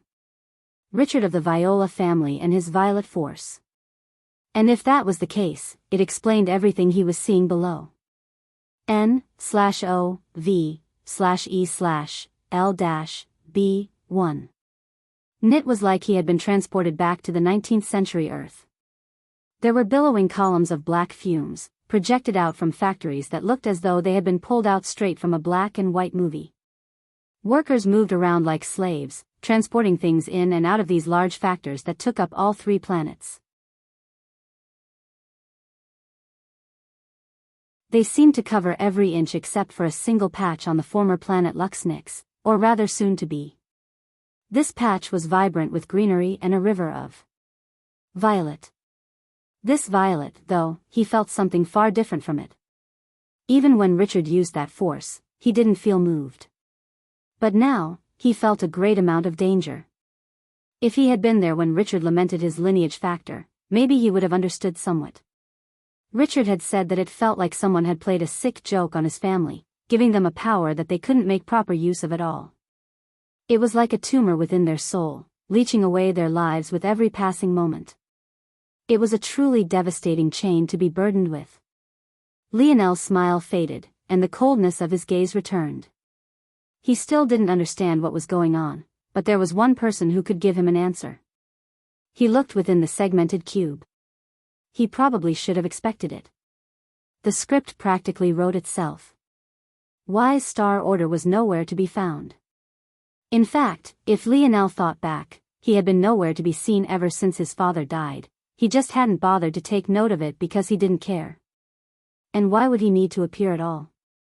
If this was a timeless event, then that meant that he didn't need to put his hand on the scale anymore. He had already done his job and victory was his. You shouldn't have come at all if you thought it was a timeless event, Lionel said casually. Elryan froze, but he didn't know how to respond to that.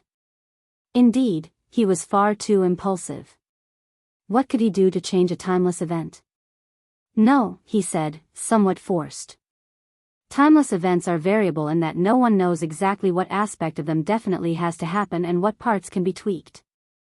A bomb might have to explode and kill many people, but the word many might be variable. It could be that only a select combination of people have to die, while the rest can be saved. You made resurrecting people sound like it was impossible, but now you want to save people who should die? Lionel asked blandly. He didn't seem to be accusing Elryan because he had never taken his words seriously in the first place. You are a truly aggravating individual. Thank you, Lionel said. Now can you tell me what this supposed timeless event is? Soon, many citizens of this Silver Empire will be gathered up and slaughtered for their parts. They'll be brought to this factory and will be refined, and it will be allowed because they are demons. Sounds simple enough to stop, just destroy the factories. What about timeless event do you not understand? Elryan's voice nearly came out in that dragon's roar once again. If we destroy these factories, they'll come up with another method, a different approach, a different path that leads to the same thing. Lionel smiled. Then tell me again. Why did you bother coming? Elryan saw red and suddenly punched out at Lionel, his fist carrying the weight of worlds. He had completely forgotten to hold back.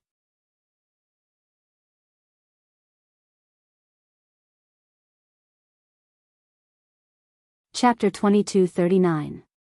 Published at 16th of October 2023 11:59 and 48 seconds AM. Chapter 2239, Dream Step. Dream Shock. If audio player doesn't work, press stop then play button again. Chapter 2239 Dream Step. Dream Shock. Lionel's expression was already cold, but it was even more calculating than that. He had already felt the twitch of the start of Elryan's action before he even moved with intention. Inwardly, he still found it amusing, but there was nothing amusing about the power of the fist approaching him right this moment. There was no facing it, the only option was to dodge. And luckily, he was ready to do so. His steps moved at the same moment Elryan did, his head tilting to the side, and his body narrowing from Elryan's perspective. For a long while, Lionel had thought about maybe learning a dedicated technique for his movement, thinking that it might help boost himself to an all-new level. But every time he entered a situation like this one, he realized why he never had. Calculating which step to take was far better than any movement technique he could learn from someone else. Let's call it Dream Step. His hair fluttered as the roaring beast that was Elryan's strike flashed by his cheek, leaving a searing heat on their surface, but when had he ever feared heat? Boom!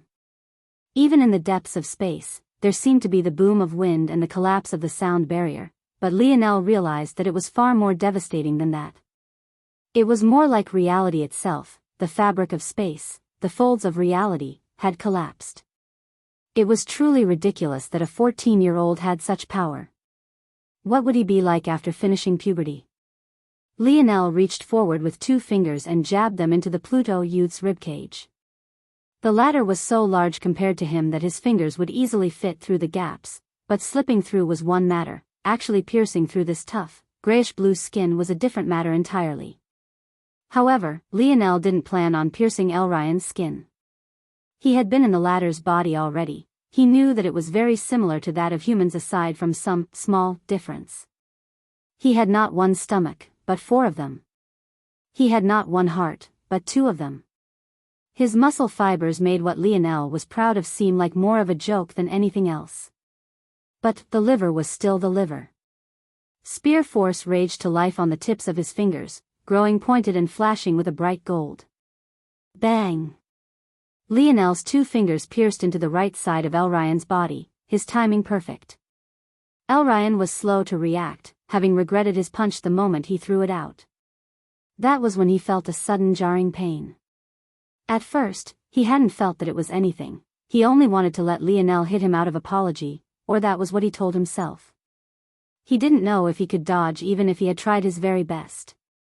But right then, his nerves seemed to have been fried, and his entire body shut down. He shuddered and fell to a knee. He would have even fallen to the planets below if not for Lionel grabbing onto his shoulder with a palm, squeezing down. Even with him kneeling like this, he was still much taller than Lionel, and the latter had to reach up to grip him. Even so, he suddenly felt very small, and somewhat embarrassed. He looked down like a child that had done something wrong, and for the first time, Lionel felt that this behemoth actually looked like he was 14 years old. N-0 Velb1 and Lionel actually felt somewhat bad for a moment. In truth, he had cheated as well. In the last moment, he realized that his strength wouldn't be enough to pierce Elryan's defenses, so he had added something unexpected to his spear force. Dream force. His spear domain lineage factor was perfectly designed to accept the power of other forces, that was maybe its foundational strength. So, it had happened seamlessly. He used his dream force to amplify the feedback Elryan felt from his strike, amplifying a dull quake into a flood. He had never been able to emit his dream force in the past, but now that he had his emulation spatial force innate note, not to mention his domains, it was no longer that difficult for him. He had gotten much more used to the feeling after assimilating Lionel as well, though that power had already faded. Elryan's body had shut down, but it was just a trick of the mind, one that he would have probably shrugged off quite easily if he wasn't a child who felt that he was in the wrong. Lionel let Elryan rise after the latter had recovered. 2 new abilities in just a short few seconds, not bad. I should spend more time on my ability index. Let's call this one Dream Shock. Better? Lionel asked. Elryan didn't respond. He felt bad, but that didn't mean he had stopped thinking that Lionel was a bit of an asshole. That said, he realized that this man was doing this on purpose, and getting frustrated was only playing into his hands. This time, he would truly take his time to calm down. He was a Pluto, he couldn't keep allowing this to happen. Lionel smiled but he didn't say anything. An agitated Pluto wasn't a useful Pluto, how would he make use of him if he was a loose cannon? Things were much better like this. At that moment, a starship suddenly flashed from the distance, coming out from a spatial tunnel. The markers of shield cross stars rose to the skies, and those familiar cool uniforms were lined across the bow of the ship. Lionel's senses pierced by them and into the ship, finding several barriers. But with the release of his dream domain, seeing through those barriers was as easy as breathing. He froze. Initially, he didn't care very much, there were just a large number of prisoners, likely being taken to those factories down below. However, deep within, he saw a man chained up, wearing broken silver armor that was all too familiar with. Then Elryan's words flashed in his mind. Aina? Lionel vanished before Elryan could react.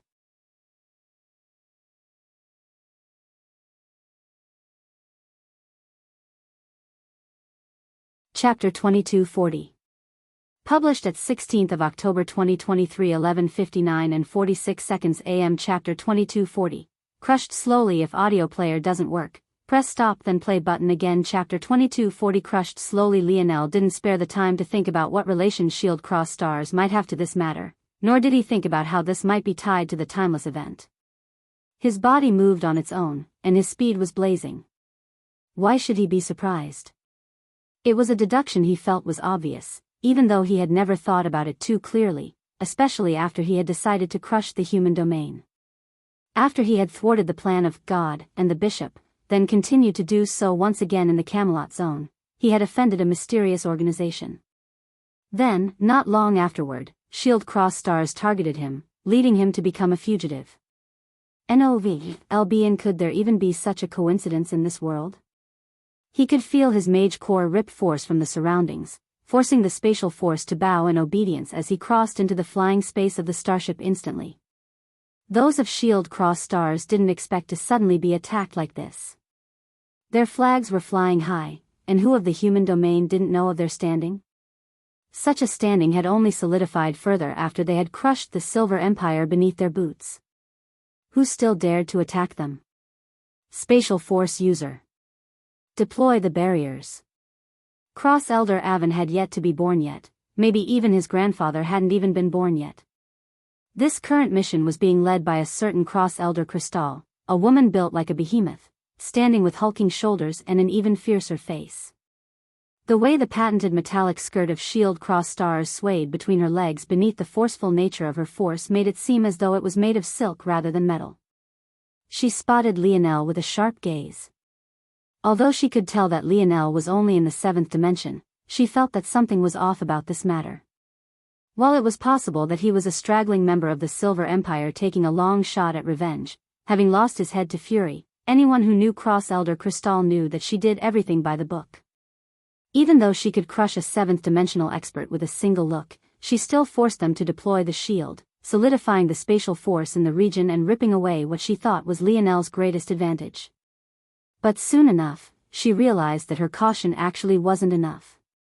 At that moment, the pull of Lionel's mage core surged and shredded the barriers apart. The restrictions that had once been able to hold him in place were torn apart, fueling his spatial force further and allowing him to jump forward even faster. Cross Elder Crystal's eyes narrowed. The defensive barrier was already up, so one could say that by deploying a spatial lock she was doing far more than was necessary. This wasn't a Tier 2 starship like the ones in Lionel's possession, this was a tried and true Tier 1 starship. Its power wasn't just a small bit greater, and its size was at least that of 10 planets. Ready the cannons. Another crew might have questioned why their commander was taking things so seriously, but this group had long since learned that questioning Crystal was a quick path to death. They aimed the cannons that could kill even overlords with a single stroke toward the swiftly approaching 7th-dimensional expert, already ready to fire. Fire. Lionel vanished. He appeared before the defensive barrier, his hands stretching out. Under the astonished gazes of the crew and the almighty Cross Elder, the barrier crumbled beneath Lionel's palm as though it was nothing more than ash in the wind. Lionel's current craftsmanship was on a level even life-grade crafters couldn't fathom. If he still allowed this sort of barrier to stop him, creating as the peak technology of a race not even capable of being at the peak of an incomplete world, what breakthroughs he had made would only be worthless. With a step, Lionel crossed the shattered motes of light, a sort of deathly beauty surrounding him as his spear appeared in his hands and his 3rd-tier armor surrounded him. Morales? Cross Elder Crystal barked. State your name.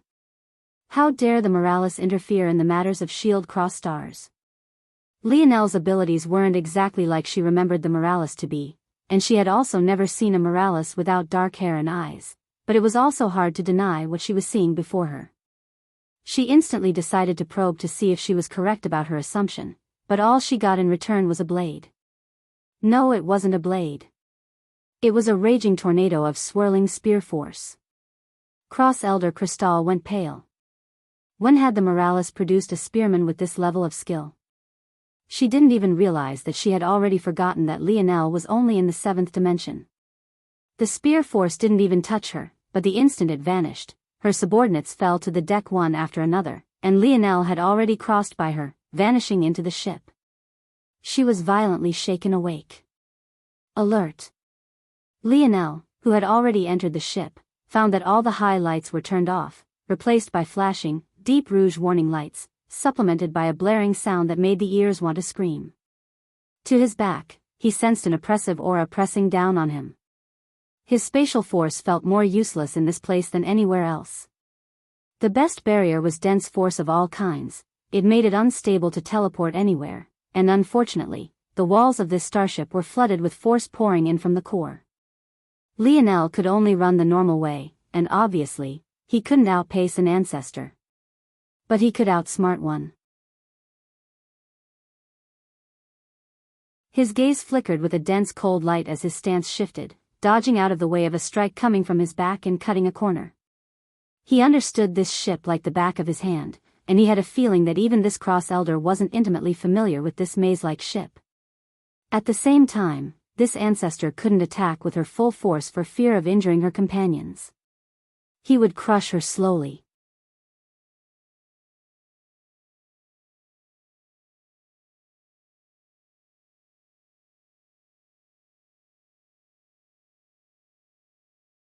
The breath of force split around Lionel's body, being ripped from the cross-elder's control. Lionel turned back as he continued to glide forward, his steps just as light. He raised his fists, the cross-elder's 8th dimension-backed force pulling into gauntlets on his fist. He could feel their rage, shaking and quaking as he struggled to control them. In the end, an ancestor's full strength was still beyond him. But this wasn't her full strength. He inhaled a breath and his spear force surged before he punched out twice. He turned around and continued to rush forward, not even looking back. Crystal's expression changed once again, feeling a slight sense of danger. In the back of her mind, another question rose. Just how had Lionel used spear force with a punch? She had seen other masters use 2 fingers before, but that was still with the intention to treat their arm as a spear. But Lionel clearly hadn't had that intention. He had been thinking about punching all the while. Doing that should have caused his spear force to scatter. This boy is dangerous. Bang! Cross-elder Crystal stumbled back a strong step. The ground beneath her crumpled slightly as though it was aluminum foil. Her palms stretched out as she caught her own attack. She thought that she could deal with it easily as it was her own force added with a mere 7th-dimensional expert's force. But the spike of pain was immediate. She retrieved her palms after the force had vanished, looking down to see a spiral of blood trickling down her hands. She was astonished. A 7th-dimensional brat had injured her? Crystal realized at that moment that this matter was far more serious than she knew. If she kept holding back, then she would have to stand here and watch as every Shield Cross Stars member on board died. Even if some died beneath her rampage, they would just have to be sacrificed. Lionel sensed the towering aura behind erupt moments later, but a smile spread across his face. It seems that she's quite smart and cruel, at that. Unfortunately. Lionel's figure flickered to the side. Dream step. He slid by Crystal's blow by a hair, her fist gliding just over his shoulder and by his cheek. In fact, if all he did was shift to the side, her equally as monstrously sized chest would slam into his back. But that was exactly what he wanted. Star fusion, combustion. Boom!